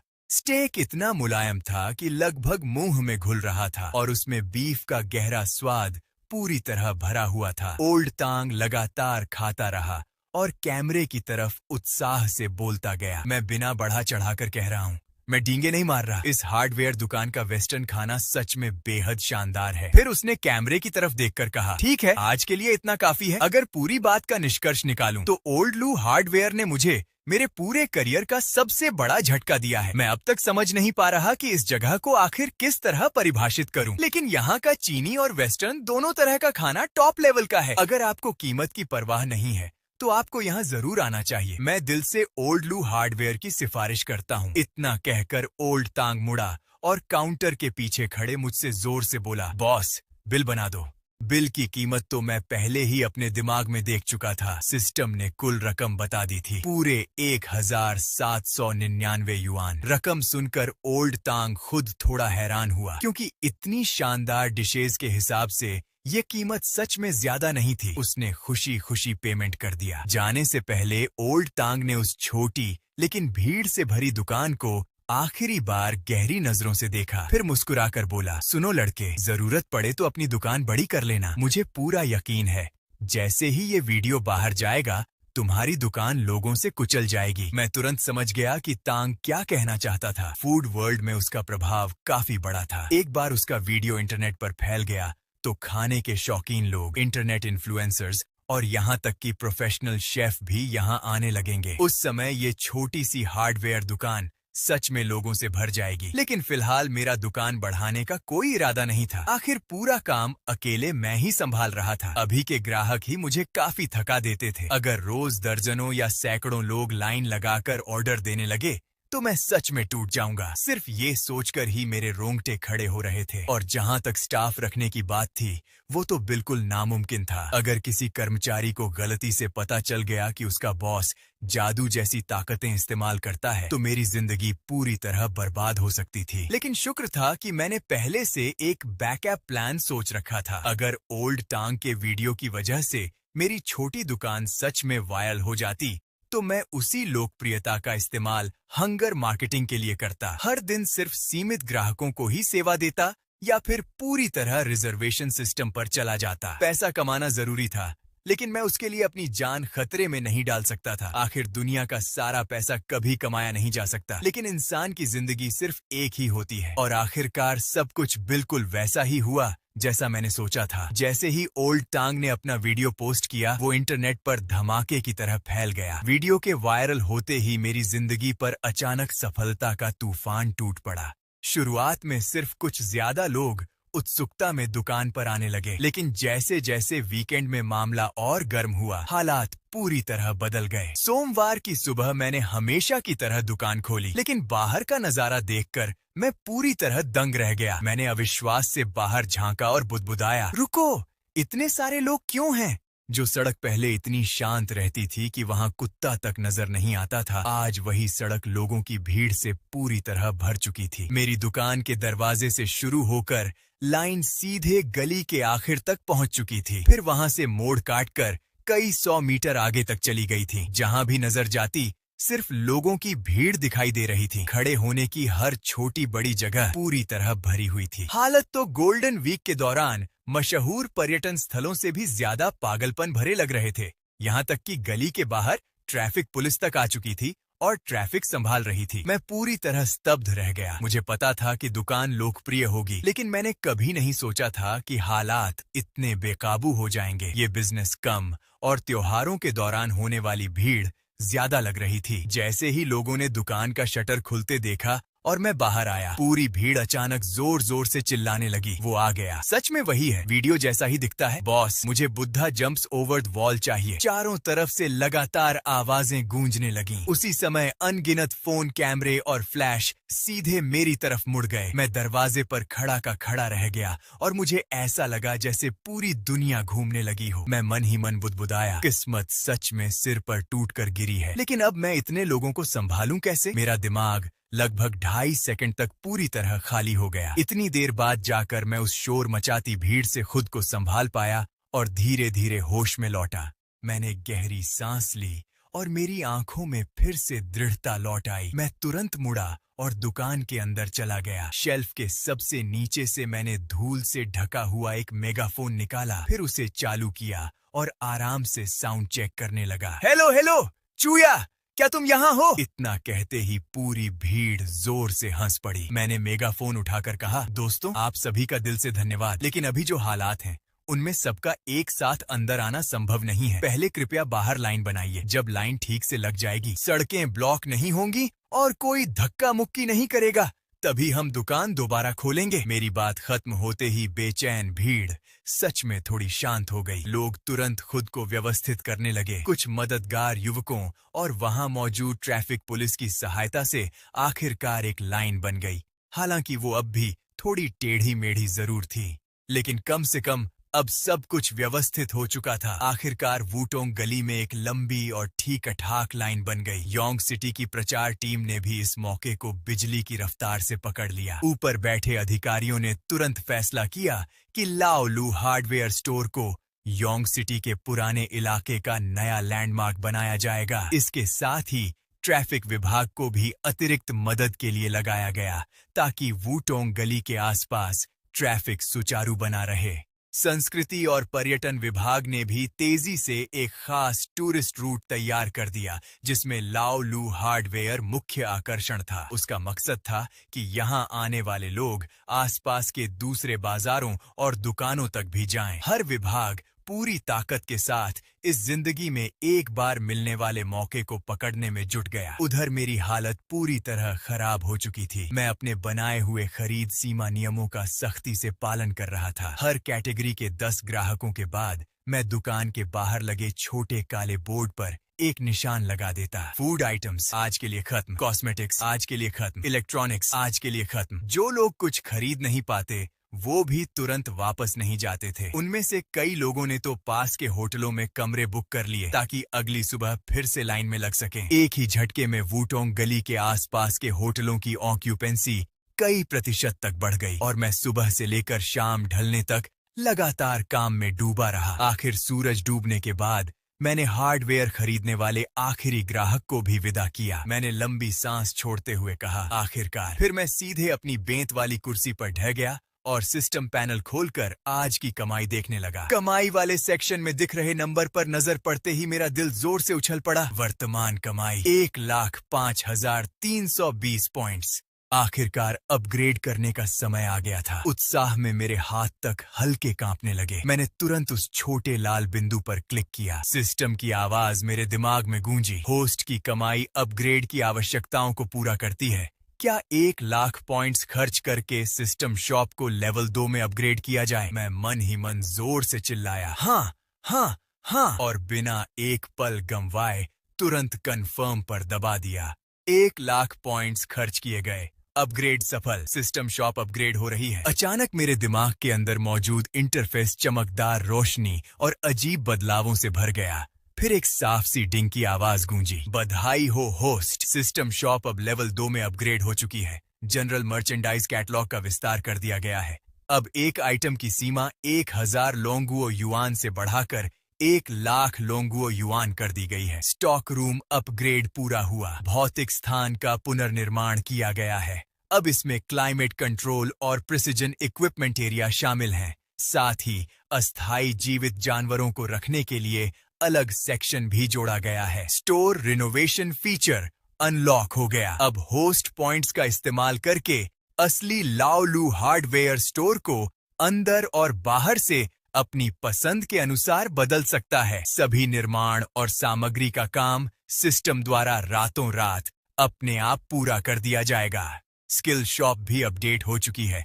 अब इसमें पहले से ज्यादा एडवांस स्किल्स उपलब्ध होंगी। इन सारे नए फीचर्स की बांट देखकर मेरी सांसें तेज हो गईं। अब 1 लाख युआन तक की कोई भी चीज, इसका मतलब तो ये था कि अब भविष्य की टेक्नोलॉजी जैसी चीजें भी हासिल की जा सकती हैं। मैं खुशी से कुर्सी से उछल पड़ा और रिकॉर्ड गति से पीछे वाले स्टॉक रूम की तरफ भागा। बाहर से वो अब भी वही 20 साल पुराना छोटा लोहे का दरवाजा था, लेकिन उसके पीछे की दुनिया अब पूरी तरह बदल चुकी थी। मैं उत्साह से कांप रहा था, बिल्कुल वैसा जैसे कोई पहली बार इंटरनेट कैफे में घुसने जा रहा हो। कांपते हाथों से मैंने दरवाजा खोला और अगले ही पल मैं पूरी तरह जड़ हो गया। क्या ये वही कबाड़ से भरा हुआ तंग स्टॉक रूम था, जहां चलने के लिए हर कदम संभाल कर रखना पड़ता था, जहां जरा सी गलती में ठोकर लग जाती थी? अब मेरे सामने एक विशाल और अंतहीन सफेद दुनिया फैली हुई थी। ऊपर गुंबद जैसी छत से मुलायम और चमकदार रोशनी नीचे गिर रही थी, इतनी साफ कि कहीं एक भी परछाई तक नहीं बन रही थी। फर्श किसी अनजान धातु से बना था, इतना चिकना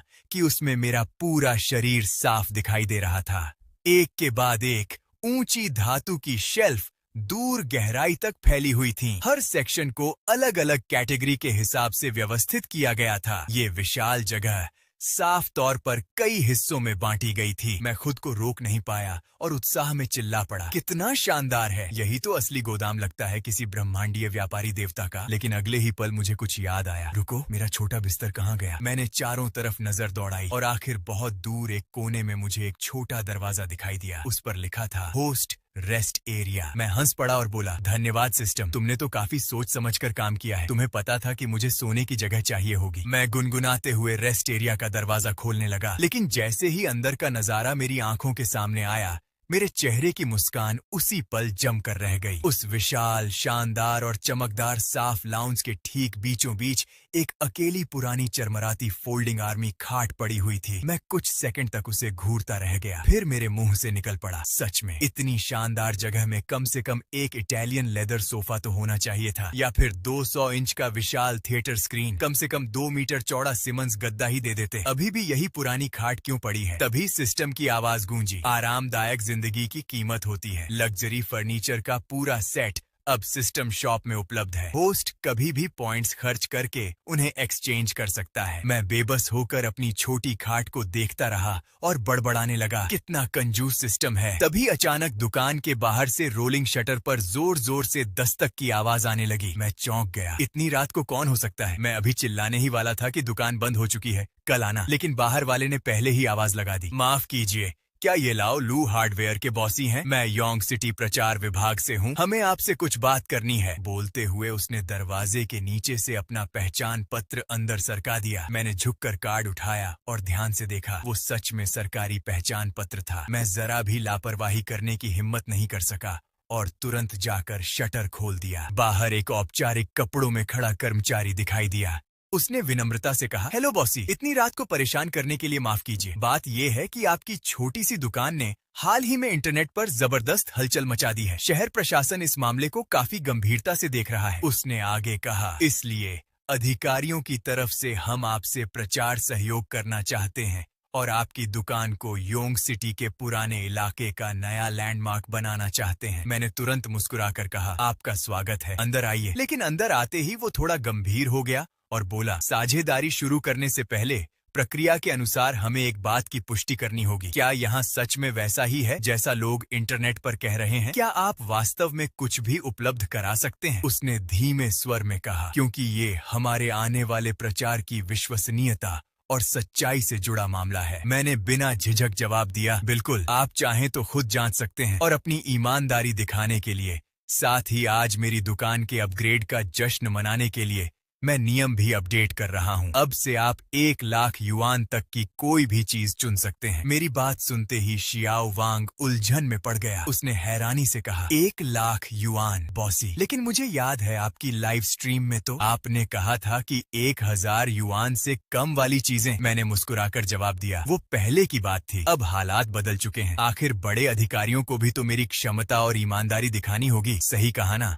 शियाओ वांग ने हल्का सा सिर हिलाया, फिर कुछ सोचकर बोला, तो बॉसी, क्या आपके यहाँ मोटरसाइकिल भी मिलती है? मैंने बिना किसी हिचक के सिर्फ एक शब्द कहा, हाँ, इतना कहने के बाद मैं बस वहीं खड़ा मुस्कुराता रहा। मैंने कोई और हरकत नहीं की। शियाओ वांग कुछ देर इंतजार करता रहा, लेकिन जब मैं सामान लाने नहीं गया तो वो उलझन में पड़ गया। उसने पूछा, क्या आप उसे निकालकर मुझे दिखाएंगे नहीं? मैंने शांत स्वर में कहा, दिखा सकता हूँ, लेकिन मेरे नियमों के अनुसार एक बार आपने चीज चुन ली तो आपको उसे खरीदना पड़ेगा। मैंने आगे कहा, अगर आपको सच में मोटरसाइकिल चाहिए तो पहले आपको उसका ब्रांड, मॉडल, रंग और बाकी सारी जानकारी तय करनी होगी, तभी मैं उसकी कीमत बताकर सामान ला सकता हूँ। पहले पेमेंट होगी, फिर आप सामान देख पाएंगे। शियाओ वांग ने हैरानी से पूछा, मतलब मैं सिर्फ टेस्ट भी नहीं कर सकता? मैंने सिर हिलाकर कहा, नहीं, इस मामले में मैं शुरू से बिल्कुल साफ हूँ। मैंने समझाते हुए कहा, आखिर एक अच्छी मोटरसाइकिल सिस्टम मॉल से एक्सचेंज करने में कम से कम कई 10,000 युआन लगते हैं। अगर लोग बस देखने आए और खरीदे नहीं तो मैं उन्हें दोबारा बेच भी नहीं पाऊंगा। ऐसे तो मेरी दुकान सिर्फ घाटे में जाएगी। जहां तक मोटरसाइकिल बेचने के लिए लाइसेंस या परमिट की बात है, उसकी मुझे जरा भी चिंता नहीं थी, क्योंकि जब तक दुकान की क्रेडिट पर्याप्त है, सिस्टम खुद मेरे लिए सब संभाल सकता है। मेरी बात सुनने के बाद शियाओ वांग कुछ देर तक असमंजस में खड़ा रहा। इस बार उसके पास सीमित बजट था और वो सच में मोटरसाइकिल खरीदने की हालत में नहीं था। तभी उसके दिमाग में अचानक एक विचार आया। उसने तुरंत कहा, रहने दीजिए, इतनी महंगी चीज नहीं चाहिए, मुझे तो वैसे भी घर जाकर खाना बनाना है। बॉस जी, अब मुझे मोटरसाइकिल नहीं चाहिए, बस 2 जिन सैलरी, 4 जिन पोर्क बेली और एक 8 जिन की ग्रास कार्प मछली दे दीजिए। कुछ ही देर बाद मैं पीछे वाले कमरे से बाहर आया। मेरे हाथ में ताजी सैलरी से भरा बैग था। दूसरी तरफ खूबसूरत मार्बल जैसी चर्बी वाली पोर्क बेली थी और दूसरे हाथ में एक बड़ी ग्रास कार्प मछली थी जो जोर जोर से अपनी पूंछ फड़फड़ा रही थी। इतना घरेलू और सामान्य दृश्य देखकर शियाओ वांग कुछ सेकंड के लिए ठिठक गया, फिर उसका पूरा शरीर अचानक रिलैक्स हो गया। उसने मुस्कुराते हुए फोन निकाला और पेमेंट स्कैन कर दी। पेमेंट करने के बाद उसने संतुष्ट चेहरे के साथ अपने बैग से एक सुंदर क्राफ्ट लिफाफा निकाला और बेहद गंभीरता से मेरी तरफ बढ़ा दिया। उसने कहा, बॉस, ये हमारे प्रचार विभाग द्वारा तैयार किया गया प्रस्ताव है, कृपया इसे देख लीजिए। मैंने हाथ बढ़ाकर वह लिफाफा ले लिया। मैंने उसे खोला और अंदर से फाइल निकाल ली। उसका नाम था यांग एवरीवेयर। यह शहर के टूरिज्म ट्रेजर हंट का एक प्रस्ताव था। बॉस, हम पहले शॉर्ट वीडियो मिलकर बनाना चाहते हैं, आपकी बड़ी ऑनलाइन पहचान और हमारे ऑफिशियल यांगचिंग प्लेटफॉर्म को साथ लेकर, ताकि इस इवेंट को मिलकर लॉन्च किया जा सके। शिया वांग ने अपना फोन निकाला और बड़ी सफाई से यांगचिंग टूरिज्म के ऑफिशियल अकाउंट का डैशबोर्ड खोल दिया। उसके चेहरे पर हल्का सा दिखावा भी था। उसने कहा, देखिए, हमारा ऑफिशियल अकाउंट वेरीफाइड है। मैं थोड़ा झुककर देखने लगा और लगभग हंस ही पड़ा। उस वेरीफाइड ऑफिशियल अकाउंट पर सिर्फ 30,000 फॉलोअर्स थे। मैंने चुपचाप अपने फॉलोअर्स की गिनती देखी, जो तेजी से 10 लाख की तरफ बढ़ रही थी। तभी मुझे पूरी बात समझ आ गई। यार, ये लोग कोलैबोरेशन के बहाने मेरा ट्रैफिक इस्तेमाल करना चाहते हैं। हमने जल्दी ही सारी डिटेल्स तय कर ली और एक जॉइंट वीडियो अनाउंसमेंट की योजना बना ली। इसका मुख्य कंटेंट यही था कि सभी टूरिस्ट्स को इस ट्रेजर हंट चैलेंज में ऑफिशियली आमंत्रित किया जाए। नियम बहुत आसान थे। कोई भी टूरिस्ट अगर यांगचिंग घूमने आए और उसे कुछ खरीदना हो तो वह ओल्ड लूज हार्डवेयर पर आए। अगर वह चीज हमारे पास नहीं हुई और ऑफिशियली वेरीफाई हो गई तो होस्ट 10,000 युआन कैश देगा। चूंकि यह ऑफिशियल इवेंट था, इसलिए मुझे भी थोड़ी ईमानदारी दिखानी थी। इस चैलेंज के लिए मैं लिमिट और बढ़ाने वाला था। 1,00,000 युआन तक की चीजें भी मान्य होंगी। लिमिट जितनी बड़ी होगी, उतना ज्यादा मजा और चर्चा बनेगी। सब कुछ तय होने के बाद मैंने स्टाफ को विदा ही किया था कि तभी सिस्टम की आवाज फिर गूंज उठी। डिंग! मुख्य मिशन अपडेट हुआ। लेवल 3 की आवश्यकताएं जारी की गईं। कृपया जांच करें, होस्ट। मेरा दिल जोर से धड़क उठा और मैंने तुरंत पैनल खोल लिया। लेवल 3 में अपग्रेड होकर वियंतियान ट्रेड सेंटर बनना था। पहला, 50 लाख बिजनेस पॉइंट्स की जरूरत। दूसरा, जरूरी स्किल्स में महारत। 2 लेवल 2 प्रोफेशनल स्किल्स में महारत हासिल करनी होगी, जैसे बेसिक एक्सोस्केलेटन डिजाइन या एआई प्रैक्टिस की शुरुआती ट्रेनिंग। तीसरा, सफल स्पेशल ट्रेड। 5 लाख युआन से ज्यादा की एक स्पेशल डील पूरी करनी होगी। चौथा, स्टोर का प्रभाव। ओल्ड लू हार्डवेयर का असली दुनिया में प्रभाव कम से कम 3 इंडस्ट्रीज तक पहुंचना चाहिए, जैसे फूड, टेक या टूरिज्म, और साथ ही पॉजिटिव मीडिया कवरेज भी मिलनी चाहिए। इन पागलपन भरी शर्तों को देखकर मैं गहरी सांस लेने लगा। 50 लाख बिजनेस पॉइंट्स, ये तो आसमान छूने वाला आंकड़ा था और ऊपर से ये स्किल्स भी किसी अजीब भाषा जैसी लग रही थी। फिर 5 लाख युआन का स्पेशल ऑर्डर भी। यह सब लेवल 1 से 2 तक जाने से कहीं ज्यादा मुश्किल था। मैंने अपने बचे हुए 5,320 पॉइंट्स को देखा और मेरी खुशी तुरंत गायब हो गई। क्रांति अभी खत्म नहीं हुई थी, मुझे अभी भी बहुत मेहनत करनी थी। मैंने तुरंत अपना मन संभाला और फैसला किया कि इन 5,000 पॉइंट्स को फिलहाल इमरजेंसी के लिए बचा कर रखूंगा। अभी सबसे जरूरी चीज रेनोवेशन थी। मैं नहीं चाहता था कि कल इतनी बड़ी भीड़ आ जाए और खड़े होने तक की जगह न बचे। सिस्टम,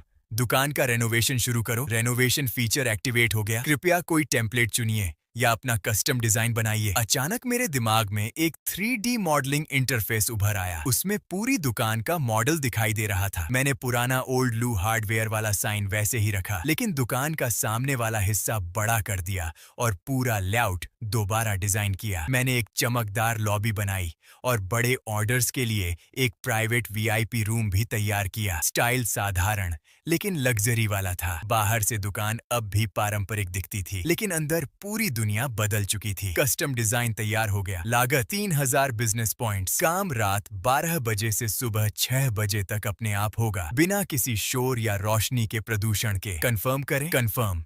रेनोवेशन के बाद मैं नए वेयरहाउस में दाखिल हुआ। अब मुझे इस विशाल नई जगह को जल्दी से सीखना था। हर सेक्शन, हर शेल्फ और हर सामान की जगह याद करनी थी। मैं पूरे लेआउट को अपने दिमाग में हमेशा के लिए बसा लेना चाहता था, ताकि जब भी ग्राहक कोई अजीब या पागलपन भरी डिमांड करे, मैं उनकी चीज जितनी जल्दी हो सके उतनी जल्दी ढूंढ सकूं। सिस्टम को अपग्रेड के आदेश देने के बाद मैं नए वेयरहाउस में खड़ा रहा। तभी मेरी नजर आखिरकार उस पुराने दरवाजे पर जाकर रुकी जो दोनों हिस्सों को जोड़ता था।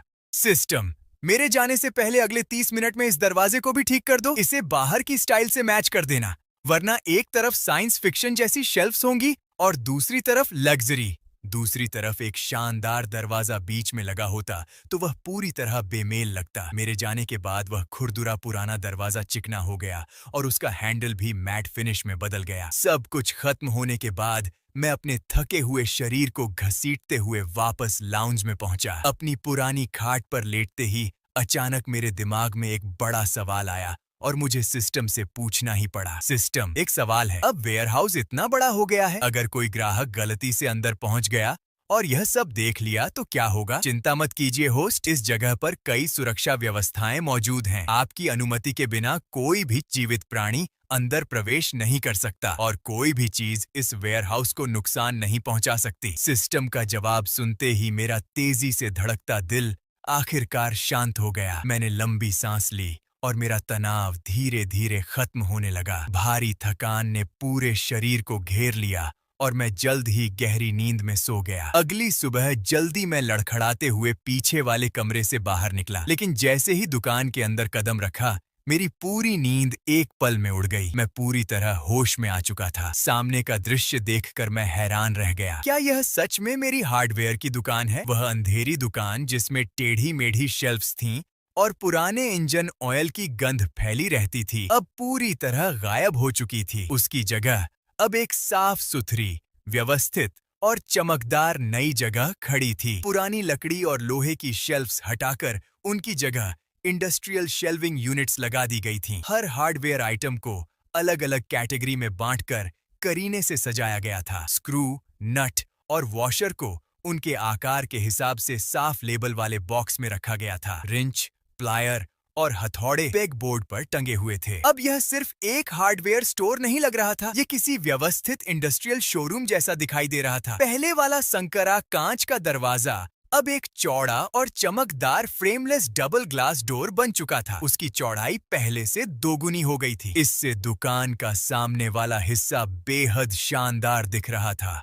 और सुबह की धूप पूरे स्टोर के अंदर फैल रही थी। मेरे हार्डवेयर स्टोर का रिटेल एरिया पहले ही इस पुराने इलाके में काफी बड़ा माना जाता था। अब तो यह सच में एक विशाल दानव जैसा लग रहा था। इसलिए पीछे वाले वेयरहाउस की तरह मुझे जगह बढ़ाने के लिए सिस्टम की तकनीक इस्तेमाल करने की जरूरत नहीं पड़ी। सिस्टम ने बस पुरानी जगह को पूरी तरह बदल कर रख दिया था। यह बदलाव इतना जबरदस्त था कि मेरे अंदर महत्वाकांक्षा की एक नई लहर उठ गई। मैंने उसी समय एक पक्का फैसला कर लिया। जैसे ही मैं काफी पैसा कमा लूंगा, मैं आसपास की सारी दुकानों को खरीद लूंगा। जरूरत पड़ी तो यहाँ के पूरे इलाके की जमीन तक खरीद लूंगा। फिर अपने इस हार्डवेयर स्टोर को एक असली बिजनेस साम्राज्य में बदल दूंगा। मैं अभी अपने सुनहरे भविष्य के सपनों में खोया ही था कि बाहर से लगातार हैरानी और उत्साह भरी आवाजें आने लगीं। जो नेटिजन्स इस चैलेंज को लेने के लिए बेताब थे, वे सब दुकान के बाहर जमा हो चुके थे। सभी लोग नए ग्लास डोर से चिपककर अंदर झांक रहे थे। उनकी आंखें पूरी तरह फटी रह गई थीं। क्या यह सच में लाओ लू का हार्डवेयर स्टोर है? आखिर इतनी जबरदस्त रेनोवेशन किसने की? ये तो हद से ज्यादा शानदार लग रहा है। हम कल शाम जब गए थे तब तो ये वही पुरानी टूटी फूटी दुकान थी। फिर एक ही रात में सब कुछ इतना कैसे बदल गया? ऊपर वही पुराना टूटा हुआ साइन बोर्ड अब भी लगा हुआ है। अगर वह साइन बोर्ड वहाँ न होता तो मैं सच में सोचता कि मैं गलत जगह आ गया हूँ। भीड़ ग्लास डोर के पास खड़ी होकर दुकान की तरफ उंगलियां दिखाते हुए लगातार बातें कर रही थीं। मैं मुस्कुराया और धीरे से आगे बढ़कर दरवाजा खोल दिया। अरे गुड मॉर्निंग सब लोग, अंदर आइए और आराम से देखिए। जैसे ही दरवाजा खुला, पूरी भीड़ तुरंत अंदर घुस आई। थोड़ी ही देर बाद प्रमो टीम का शियाओ वांग भी अपनी कैमरा टीम लेकर तेजी से वहां पहुंच गया। नई दुकान को देखकर वे लोग भी पूरी तरह हैरान रह गए और काफी देर तक कुछ बोल ही नहीं पाए। बॉस, ये आपने आखिर कौन सी कंस्ट्रक्शन टीम हायर की थी? Trade secret. ये मेरा ट्रेड सीक्रेट है। वैसे बताइए, अब वीडियो यहाँ ज्यादा अच्छे लगेंगे ना? बिल्कुल। यहाँ का माहौल और स्टाइल इतना बढ़िया है कि हमें अलग से एक्सपोजर की भी जरूरत नहीं पड़ेगी। चलो लड़कों, काम शुरू करते हैं। सबसे असली माहौल को कैमरे में कैद करो। अब भी वही सुपर एनर्जेटिक बीजीएम था और वही डॉक्यूमेंट्री वाला शूटिंग स्टाइल, लेकिन वीडियो का बैकग्राउंड पुराने गंदे और बिखरे हुए हार्डवेयर स्टोर से बदलकर इस नए शांत लेकिन लग्जरी शॉप में बदल चुका था। शियाओ वांग और उसकी टीम प्रोफेशनल उपकरण लेकर दुकान में इधर से उधर लगातार घूम रही थी। वहीं मैं कैमरे के सामने खड़ा होकर इस राष्ट्रीय चैलेंज के नियमों की घोषणा कर रहा था। नमस्ते दोस्तों, मैं यीफेंग हूँ, लाओ लू हार्डवेयर स्टोर का मालिक। आज से मेरा हार्डवेयर स्टोर पूरे देश के दोस्तों के लिए एक बिल्कुल नया चैलेंज शुरू कर रहा है। आप कहीं से भी हों, बस यांगचेंग में मेरी दुकान पर आइए और इस चैलेंज को स्वीकार कीजिए। नियम बहुत आसान है। आप किसी भी एक ऐसी चीज की मांग कर सकते हैं जो असली दुनिया में कानूनी रूप से मौजूद हो। बस उसकी बाजार कीमत 1 लाख ड्रैगन बक्स से कम होनी चाहिए। अगर मैं वह चीज आपको नहीं दे पाया तो मैं उसी समय आपको 10,000 नकद दूंगा, लेकिन अगर मैं वह चीज निकाल लाया तो आपको उसे खरीदना पड़ेगा। यह कहने के बाद मैंने सिस्टम पैनल की तरफ देखा। वहां चमकते हुए 5 मिलियन बिजनेस पॉइंट्स की जरूरत साफ दिखाई दे रही थी। 5 मिलियन। लेकिन जिस तरह चीजें आगे बढ़ रही थीं, शायद इसे हासिल करने में अब ज्यादा समय नहीं लगेगा। आखिर अब चैलेंज की सीमा 1 लाख तक बढ़ चुकी थी। अगर कुछ बड़े ग्राहक आ गए तो मेरी प्रगति और कमाई दोनों तेजी से ऊपर जाएंगी। बस समस्या यह थी कि इसके पीछे 2 और कठिन काम मेरा इंतजार कर रहे थे। नए स्किल्स सीखने के लिए स्किल पॉइंट्स खर्च करना और 5 लाख से ज्यादा का एक बड़ा ऑर्डर पूरा करना। मैंने जोर से सिर हिलाया और इन सब विचारों को फिलहाल अपने दिमाग से बाहर निकाल दिया। अभी मुझे आने वाले तूफान का सामना करने के लिए तैयार होना था। जैसा कि उम्मीद थी, अगले ही सुबह वीडियो पोस्ट होने के बाद एक चमकदार काली लग्जरी सेडान सड़क के कोने पर भीड़ से भरे लाओ लू हार्डवेयर स्टोर के सामने आकर रुकी। कार का दरवाजा खुला और उसमें से करीब 30 साल का एक आदमी बाहर निकला। उसने गहरे रंग की साफ सुथरी जैकेट पहन रखी थी और उसकी आंखों पर सुनहरे फ्रेम वाला चश्मा था। इस आदमी का नाम ली वेई था। वह ड्रैगन कंस्ट्रक्शन से आया था, जो दुनिया की 500 सबसे बड़ी इंफ्रास्ट्रक्चर कंपनियों में से एक थी। वह यांगचेंग में चल रहे एक बड़े प्रोजेक्ट पर काम करता था और वहां परचेजिंग मैनेजर के पद पर था। ली वेई ने अपने सुनहरे फ्रेम वाले चश्मे को हल्का सा ऊपर किया। उसके लेंस के पीछे उसकी नजरों में जांच और हल्की सी तिरस्कार भरी उत्सुकता साफ दिखाई दे रही थी। और आज वह यहाँ एक खास मकसद से आया था। पहला कारण था इंटरनेट पर फैल रही अफवाहें और दूसरा उसके प्रोजेक्ट को एक बेहद दुर्लभ पार्ट की जरूरत थी। वह वैसे भी स्थानीय फैक्ट्रियों का निरीक्षण करने आया हुआ था, इसलिए उसने मौका देखकर मेरे दावों को परखने का फैसला किया। एक अनुभवी परचेजिंग मैनेजर होने के नाते उसकी पेशेवर समझ उसे लगातार यही बता रही थी कि मेरी इस दुकान में जरूर कुछ गड़बड़ है। ली वेई ने गहरी सांस ली, भीड़ को चीरते हुए आगे बढ़ा और सीधे काउंटर तक पहुंच गया। बोलते हुए उसने अपना फोन निकाला और एक बेहद जटिल सीएडी डिजाइन ब्लूप्रिंट खोल दिया। बॉस, मुझे एक चीज चाहिए, एक नॉन स्टैंडर्ड फ्लैंज अडॉप्टर।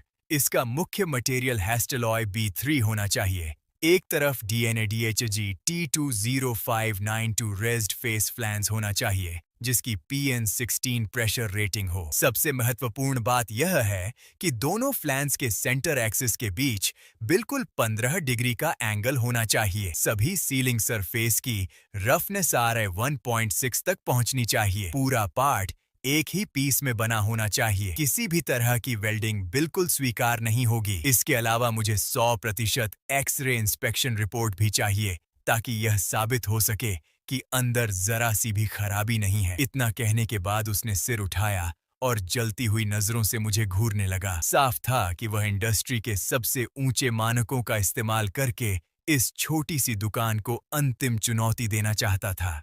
आखिर यह डिजाइन उनके प्रोजेक्ट में अचानक आई खराबी के कारण तैयार किया गया एक इमरजेंसी नॉन स्टैंडर्ड ब्लूप्रिंट था। इसे सिर्फ कल ही जर्मन इंजीनियर्स ने फाइनल किया था। दुनिया में इस मटेरियल स्टैंडर्ड की दूसरी कॉपी तक मौजूद नहीं थी। इसके टॉलरेंस और निर्माण तकनीक की हर एक मांग लगभग नामुमकिन स्तर की थी, खासकर वह इंटीग्रेटेड फॉर्मिंग और 15 डिग्री वाला एंगल। इसे बनाने के लिए top level 5 axis simultaneous CNC machining centre की जरूरत पड़ती थी। उसमें भी एक बेहद महंगी मेटल बार को धीरे धीरे काटकर घंटों की मेहनत से तैयार करना पड़ता था। पूरे चीन में ऐसी चीज बनाने वाली फैक्ट्रियां गिनती की थीं और वहां भी सबसे तेज डिलीवरी टाइम 20 दिन का था।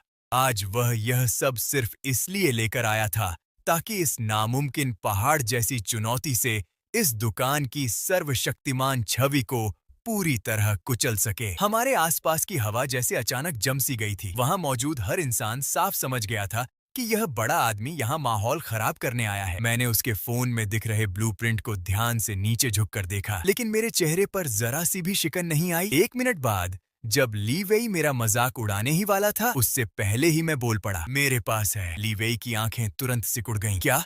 मैंने कहा, तुम्हें जो चाहिए वह मेरे पास है। यह non standard flange adapter Hastelloy B3 integrated 5 axis machining, 15 degree angle, RA 1.6 roughness और पूरी फ्लॉ डिटेक्शन रिपोर्ट के साथ मेरी दुकान में इसका स्टॉक मौजूद है। असंभव, ये बिल्कुल असंभव है। ये ब्लूप्रिंट तो सिर्फ कल ही फाइनल हुआ है। ये पूरी तरह यूनिक डिजाइन है। तुम्हारे पास इसका स्टॉक कैसे हो सकता है? मैंने शांत आवाज में कहा, लेकिन सच तो यही है। हालांकि यह चीज सस्ती नहीं पड़ेगी। बातों से कुछ साबित नहीं होता। मैं असली सामान देखना चाहता हूँ। अगर असली प्रोडक्ट मेरी ड्राइंग से जरा सा भी अलग हुआ या तुम सही कार्बन बिजनेस रिपोर्ट नहीं दे पाए तो तुम्हारी दुकान के नियमों के मुताबिक इसे फेल चैलेंज माना जाएगा। सही कहा ना? बिल्कुल सही। कृपया एक पल इंतजार करें। मैं मुड़ा और सीधे वेयरहाउस के अंदर चला गया। 3 मिनट बाद मैं वापस बाहर आया। मेरे हाथों में नए सफेद ग्लव्स थे और मैं बहुत सावधानी से एक चमकदार धातु जैसा अजीब आकार वाला पार्ट पकड़े हुए था। मैंने उस पार्ट को धीरे से नरम शॉक एब्जॉर्बिंग कपड़े से ढके काउंटर पर रख दिया। ली वेई की आंखें सदमे से पूरी तरह फैल गईं। वह लगभग दौड़ता हुआ आगे आया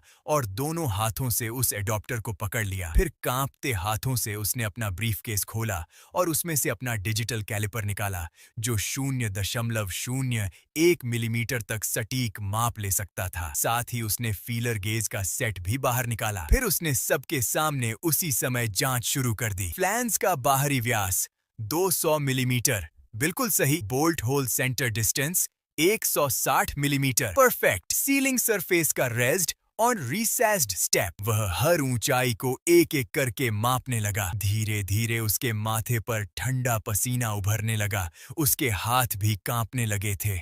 उसके हाथ कांप रहे थे, लेकिन डर की वजह से नहीं। यह शुद्ध उत्साह था। हर एक माप ड्राइंग में दिए गए टॉलरेंस रेंज के बिल्कुल बीच में बैठ रहा था। यह किसी पागलपन भरी मशीनिंग प्रिसीजन जैसा था। यहाँ तक कि अगर हैंड्सकार्ट्स की असली फैक्ट्री भी इसे बनाती तब भी शायद इतनी परफेक्ट चीज तैयार नहीं कर पाती। Inspection report. मैं शांत रहा और एक अभी अभी प्रिंट किया हुआ डॉक्यूमेंट उसकी तरफ बढ़ा दिया। ली वेई ने कांपते हाथों से उसे लिया। वह एक बिल्कुल perfect digital radiographic inspection report थी। उसमें वर्कपीस का डिजिटल क्रॉस सेक्शन साफ दिखाई दे रहा था। तस्वीर इतनी स्पष्ट थी कि अंदर की घनी धातु संरचना तक नजर आ रही थी। उसमें न कोई छेद था, न किसी तरह की दरार और न ही वेल्डिंग की कोई खराबी। उसे इंडस्ट्री के सबसे ऊंचे ग्रेड के रूप में पूरी तरह क्वालिफाइड घोषित किया गया था और रिपोर्ट के जनरेट होने वाले समय में साफ लिखा था 3 मिनट पहले।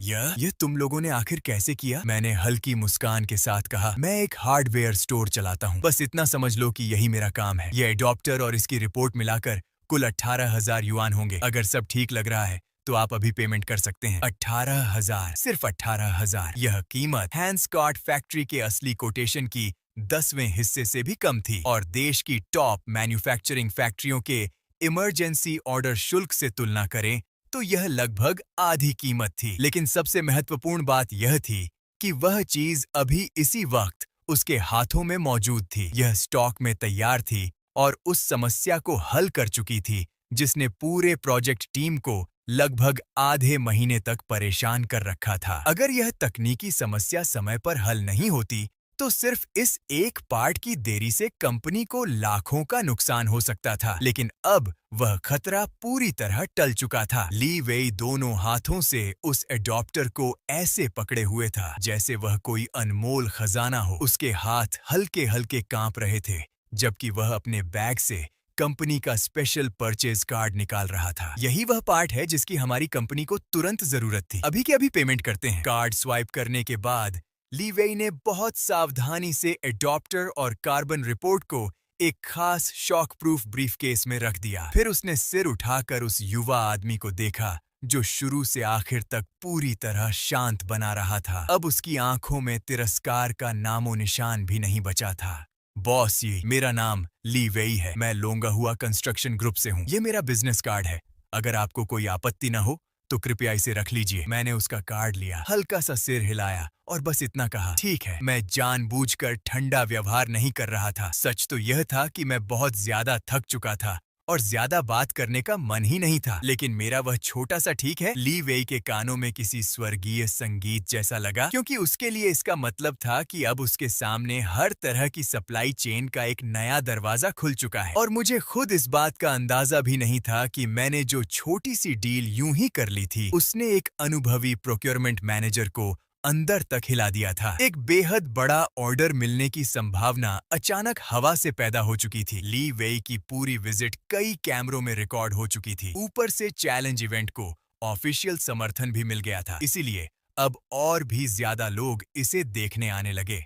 भारी भीड़ की वजह से जिस पुरानी गली में लाओ लू हार्डवेयर स्थित था उसका पूरा माहौल बदल चुका था। पहले जो सड़क टूटी फूटी और गंदी दिखती थी अब उसे पूरी तरह साफ कर दिया गया था और वहां नया लाल कालीन बिछा दिया गया था। वह लाल कालीन सड़क के प्रवेश द्वार से लेकर सीधे लाओ लू हार्डवेयर के दरवाजे तक फैला हुआ था, जैसे चैलेंज लेने वालों के लिए कोई चमकदार रास्ता बनाया गया हो। सड़क के दोनों तरफ विशाल लाल बैनर हवा में लहरा रहे थे। उन पर लिखा था, पूरे चीन से आने वाले दोस्तों का योंगचिंग चैलेंज में स्वागत है। आपकी कल्पना ही यहाँ की एकमात्र सीमा है। जीतिए और अपनी इच्छा पूरी कीजिए। हार गए तो 10,000 लेकर वापस जाइए। योंगचिंग आपका स्वागत करता है यूनिवर्सल बॉस को चुनौती देने के लिए। आइए और लोंगहुआ के चमत्कार को अपनी आंखों से देखिए। सबसे ज्यादा ध्यान खींचने वाली चीज बीच का हिस्सा था। वहीं भुगतान क्षेत्र को बेहद मजबूत बुलेट प्रूफ ग्लास से घेर दिया गया था। उस कांच के कमरे के अंदर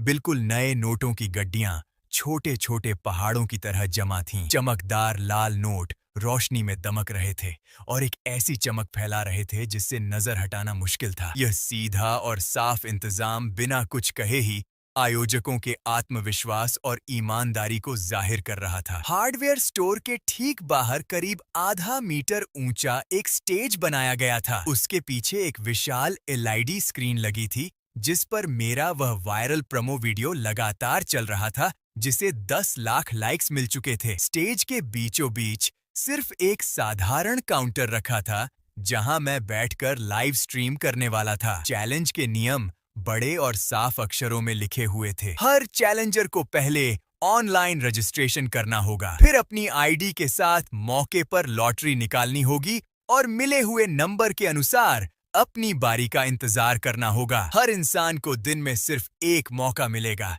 इसलिए हर कोशिश बेहद कीमती होगी। सोच समझकर इस्तेमाल कीजिए। ट्रैफिक कंट्रोल से लेकर सिक्योरिटी पेट्रोल तक, लॉजिस्टिक्स से लेकर इमरजेंसी प्लान तक, हर चीज पूरी तरह व्यवस्थित कर दी गई थी। बॉस जी, चैलेंज इवेंट कल शुरू होने वाला है।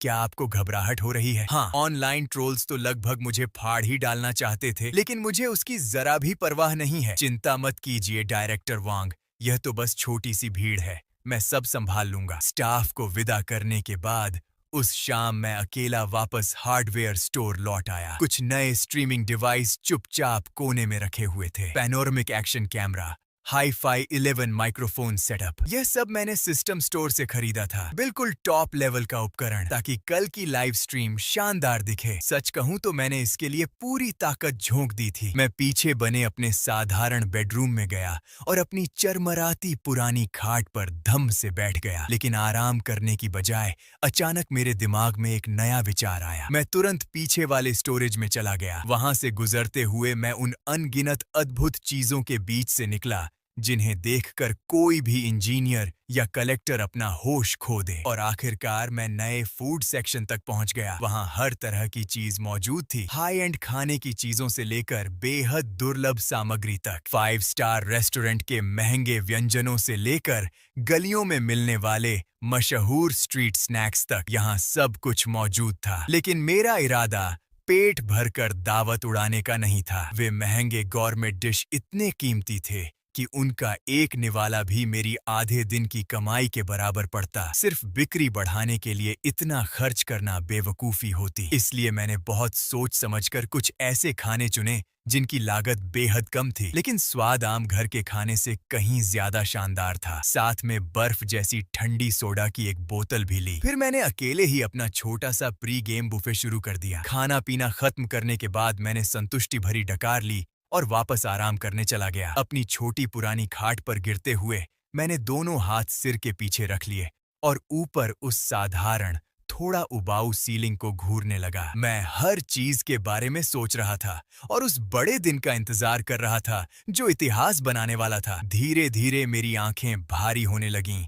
और मैं गहरी नींद में डूब गया। अगली सुबह ठीक 8 बजे चैलेंज शुरू होने में सिर्फ 1 घंटा बाकी था। चैलेंज जोन के बाहर इंतजार कर रही लोगों की लाइन इतनी लंबी थी कि उसका अंत नजर ही नहीं आ रहा था। चारों तरफ लोगों की बातचीत और शोर की गर्मी से पूरा योंगचिंग जैसे उबल रहा था। स्टाफ की निगरानी में हर इंसान की आईडी जांची जा रही थी, फिर उन्हें लॉटरी निकालनी पड़ रही थी और उसी के आधार पर उनका चैलेंज नंबर दिया जा रहा था। ठीक 9 बजे सबकी नजरों के सामने चैलेंज इवेंट आधिकारिक रूप से शुरू हो गया। लाइव स्ट्रीम के चैट सेक्शन में कमेंट्स की बाढ़ आ चुकी थी और गिफ्ट इफेक्ट्स लगातार स्क्रीन पर चमक रहे थे।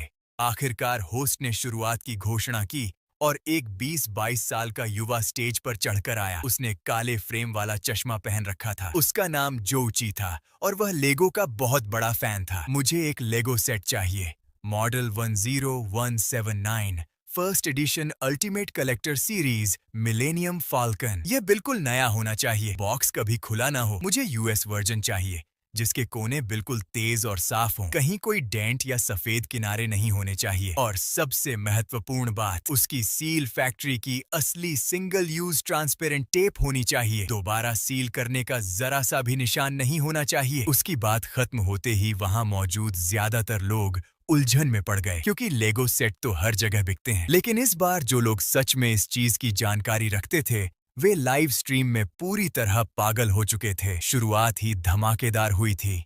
10179 और वह भी यूएस वर्जन। ये लड़का यहाँ सीधा तबाही मचाने आया है। जानकारी देने वाला एक्सपर्ट मौजूद है। लेगो 10179 जिसे 2007 में रिलीज किया गया था, इसमें 5197 पार्ट्स थे। यह लेगो के इतिहास का एक माइलस्टोन सेट माना जाता है। इसे बंद हुए 10 साल से ज्यादा हो चुके हैं। अब अगर इसका बिल्कुल नया सेट कहीं मिल भी जाए तो सेकेंडरी मार्केट में इसकी कीमत आसमान छूती है और ऊपर से इसे यूएस वर्जन में चाहिए, साथ में फैक्ट्री की असली सील भी। यह तो ऐसे है जैसे किसी कबाड़ी बाजार में असली प्राचीन खजाना ढूंढना। इस लड़के की डिमांड बेहद प्रोफेशनल स्तर की है। सबकी नजरें फिर से मेरी तरफ घूम गईं, लेकिन मैं पूरी तरह शांत रहा। मैंने सिर्फ एक शब्द कहा, है। फिर मैं मुड़ा और सबकी हैरानी भरी सांसों के बीच उस रहस्यमयी पीछे वाले स्टोरेज में चला गया। 2 मिनट बाद मैं वापस बाहर आया। मेरे हाथों में एक पतले धूल वाले कवर से ढका कार्डबोर्ड बॉक्स था और फिर मैंने बहुत सावधानी से उसे काउंटर पर रख दिया। बॉक्स पर वही मशहूर अंतरिक्ष जहाज बना हुआ था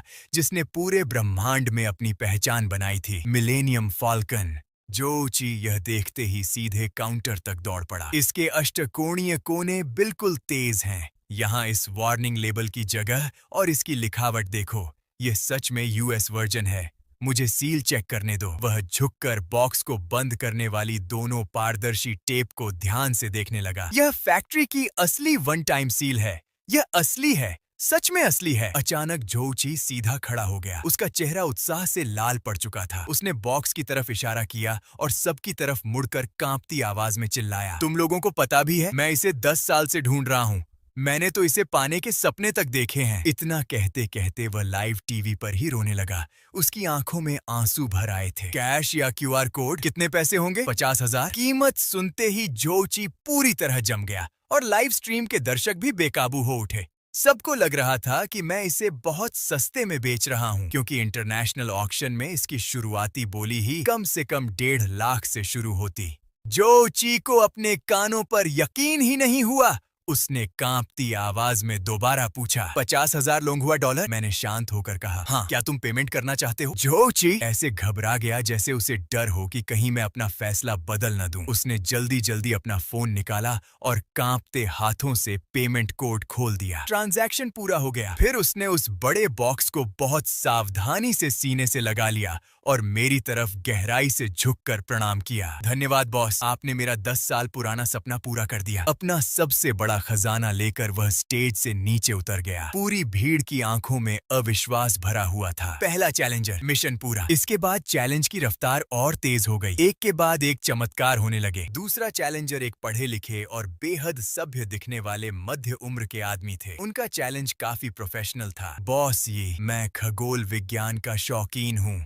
मुझे एक उल्का पिंड का स्लाइस चाहिए। वह मशहूर मुओन यिनालुस्ता आयरन मेटियोराइट होना चाहिए और उसका वजन 50 ग्राम से ज्यादा होना चाहिए। साथ ही मुझे चीन की किसी अधिकृत third party mineral testing agency का सर्टिफिकेट भी चाहिए। लाइव स्ट्रीम में फिर हलचल मच गई। एक और पावर यूजर आ गया। मुओन यिनालुस्ता आयरन मेटियोराइट अपने खास विडमैनस्टैटन पैटर्न के लिए पूरी दुनिया में मशहूर है।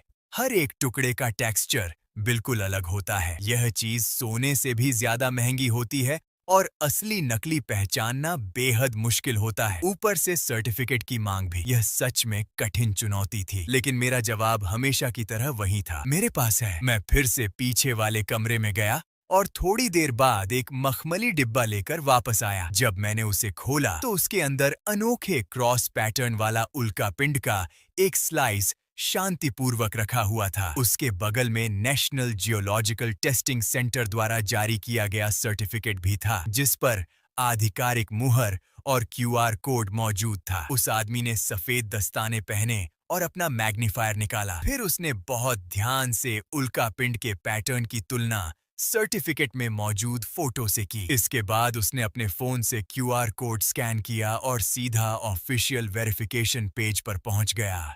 सब कुछ पूरी तरह मेल खा रहा था। अविश्वसनीय। यह विडमैनस्टैटन पैटर्न तो बिल्कुल परफेक्ट है। वह आदमी खुद से बुदबुदाया। फिर पूरी तरह संतुष्ट होकर उसने तुरंत पेमेंट कर दिया। तीसरी चैलेंजर एक बेहद शालीन महिला थी। उनकी आवाज में दक्षिणी इलाके की नरम मिठास थी।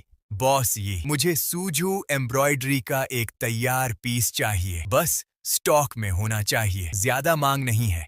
सिर्फ असली रेशम से बना होना चाहिए और सिलाई डबल साइड एम्ब्रॉयडरी होनी चाहिए। एक तरफ बिल्ली के बच्चे और तितलियां हों और दूसरी तरफ सौभाग्य और समृद्धि के लिए कोई मछलियां।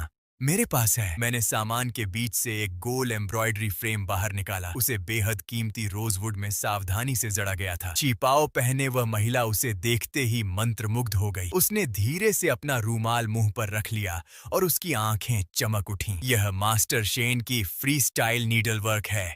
इन टांकों को देखिए। इसमें जो भावना है उसे महसूस कीजिए। यह निश्चित रूप से उनके रिटायर होने से पहले के शुरुआती कामों में से है। हे भगवान, उसने बिना एक पल गंवाए तुरंत पेमेंट कर दिया। स्टाफ ने भी उस एम्ब्रॉयडरी को किसी खजाने की तरह बेहद सावधानी से पैक किया। इसके बाद चौथा और पांचवा चैलेंजर स्टेज पर आए और हर बार मेरा जवाब वही था, मेरे पास है। पूरी सुबह दर्जनों चैलेंजर्स अलग अलग तरह की चीजें मांगते रहे। इंडस्ट्रियल पार्ट्स से लेकर दुर्लभ किताबों तक, हस्तशिल्प से लेकर कलेक्टिबल फिगर्स तक, प्रोफेशनल इक्विपमेंट से लेकर रोजमर्रा के सामान तक। ऐसा लग रहा था जैसे दुनिया की हर चीज यहाँ मांगी जा रही हो और मैं किसी ऐसे देवता की तरह खड़ा था जो हर समस्या का जवाब दे सकता था, चाहे मांग कितनी भी अजीब हो, कितनी भी मुश्किल हो या कितनी भी असंभव क्यों न लगे। मेरा जवाब हमेशा वही एक साधारण शब्द होता है। फिर मैं पीछे वाले स्टोरेज में जाता और कुछ देर बाद सामान लेकर लौट आता। डील पूरी हो जाती। सब कुछ इतनी आसानी से चल रहा था कि एक पल के लिए भी कोई रुकावट नहीं आई। पता ही नहीं चला कब सूरज ढल गया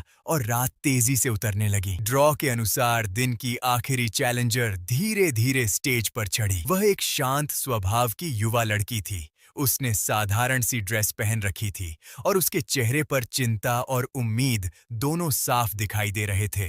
बॉस, ये मुझे एक फूल चाहिए। इतनी सी मांग सुनकर वहां मौजूद हर इंसान हैरान रह गया। यह आज का सबसे आसान चैलेंज लग रहा था, लेकिन अगले ही पल उसने जो कहा उससे पूरा माहौल अचानक बदल गया। मुझे एक ऐसा फूल चाहिए जो आज रात जरूर खिले। उसे आज रात ही खिलना होगा और साथ ही मुझे ऐसा तरीका भी चाहिए जिससे मैं उसके पूरे खिलने की प्रक्रिया रिकॉर्ड कर सकूं और उसे टाइम लैप्स वीडियो में बदल सकूं। उसकी बात खत्म होते ही पूरा हॉल एकदम शांत हो गया। किसी ने भी नहीं सोचा था कि आज का असली फाइनल बॉस यह चैलेंज होगा। रात में खिलने वाले सीरियस फूल सिर्फ कुछ घंटों के लिए ही खिलते हैं। खिलने से लेकर मुरझाने तक सब कुछ ही घंटों में खत्म हो जाता है और सबसे बड़ी बात, यह कोई नहीं बता सकता कि वह आखिर कब खिलेगा। सब कुछ पूरी तरह किस्मत पर निर्भर होता है, इसीलिए इसे पल भर की खिलावट कहा जाता है। भीड़ में तुरंत फुसफुसाहट शुरू हो गई। सबको लगा यह लड़की बस मजाक करने आई है, लेकिन सबको चौंकाते हुए इस बार मैंने तुरंत हाँ नहीं कहा। मैं बस चुपचाप उसे देखता रहा। मेरी आंखों में पहली बार हल्की सी झिझक दिखाई दी। लड़की भी चुपचाप मुझे देखती रही और उसकी आंखों में जो उम्मीद चमक रही थी वह धीरे धीरे फीकी पड़ने लगी। अगर नहीं है तो कोई बात नहीं। सबको लगा कि पूरे दिन चले चमत्कारों का सिलसिला अब एक उदास अंत के साथ खत्म होने वाला है। लेकिन तभी मैं हल्का सा मुस्कुराया। क्या संयोग है, मेरे पास सच में एक ऐसा फूल है जो आज रात खिलने वाला है। मेरे हिसाब से वह लगभग अभी खिल सकता है। सबसे ज्यादा संभावना आज रात की ही है। यह सुनते ही लड़की ने तुरंत सिर उठाया। उसकी आंखों में उम्मीद फिर से चमक उठी। मैं एक बार फिर उस रहस्यमयी पीछे वाले कमरे में चला गया और जब वापस लौटा तो मेरे हाथों में एक साधारण सा दिखने वाला गमला था। उसमें एक नाइट ब्लूमिंग सीरियस का पौधा लगा था। उसकी मोटी पत्तियां थीं और एक पत्ती के किनारे हल्के हरे रंग की एक कली लगी हुई थी जो खिलने के बिल्कुल करीब थी। वह देखने में फूल बाजार में मिलने वाले आम पौधों जैसा ही लग रहा था। मैंने गमला धीरे से काउंटर पर रखा, फिर जेब से माचिस के डिब्बे जितना छोटा एक काला बॉक्स निकाला। आपको यह फूल और यह डिवाइस दोनों मिलेंगे। यह एक मिनी टाइम लैप्स कैमरा है। बस इसे मैग्नेट से गमले पर लगा दीजिए। यह अपने आप फोकस कर लेगा और आपके फोन के ब्लूटूथ से कनेक्ट हो जाएगा। फिर आप अपने फोन में लाइव रिकॉर्डिंग और आखिर में पूरा टाइम लैप्स वीडियो देख सकेंगे। इस पौधे की कीमत कितनी है? 500। डील। लड़की ने बिना एक पल गंवाए अपने फोन से पेमेंट कर दिया। फिर उसने उस फूल के गमले को बहुत सावधानी से अपनी बाहों में पकड़ लिया, जैसे उसने दुनिया की सारी उम्मीदें उसी में समेट रखी हों। धन्यवाद बॉस जी, सच में आपका बहुत बहुत धन्यवाद। इतना कहकर उसने गहराई से झुककर मुझे प्रणाम किया। उसकी आंखों में आंसू चमक रहे थे। उसने अपनी कहानी के बारे में कुछ नहीं बताया, लेकिन उसके चेहरे को देखकर हर कोई समझ गया था कि इस फूल के पीछे जरूर कोई गहरा कारण छिपा है।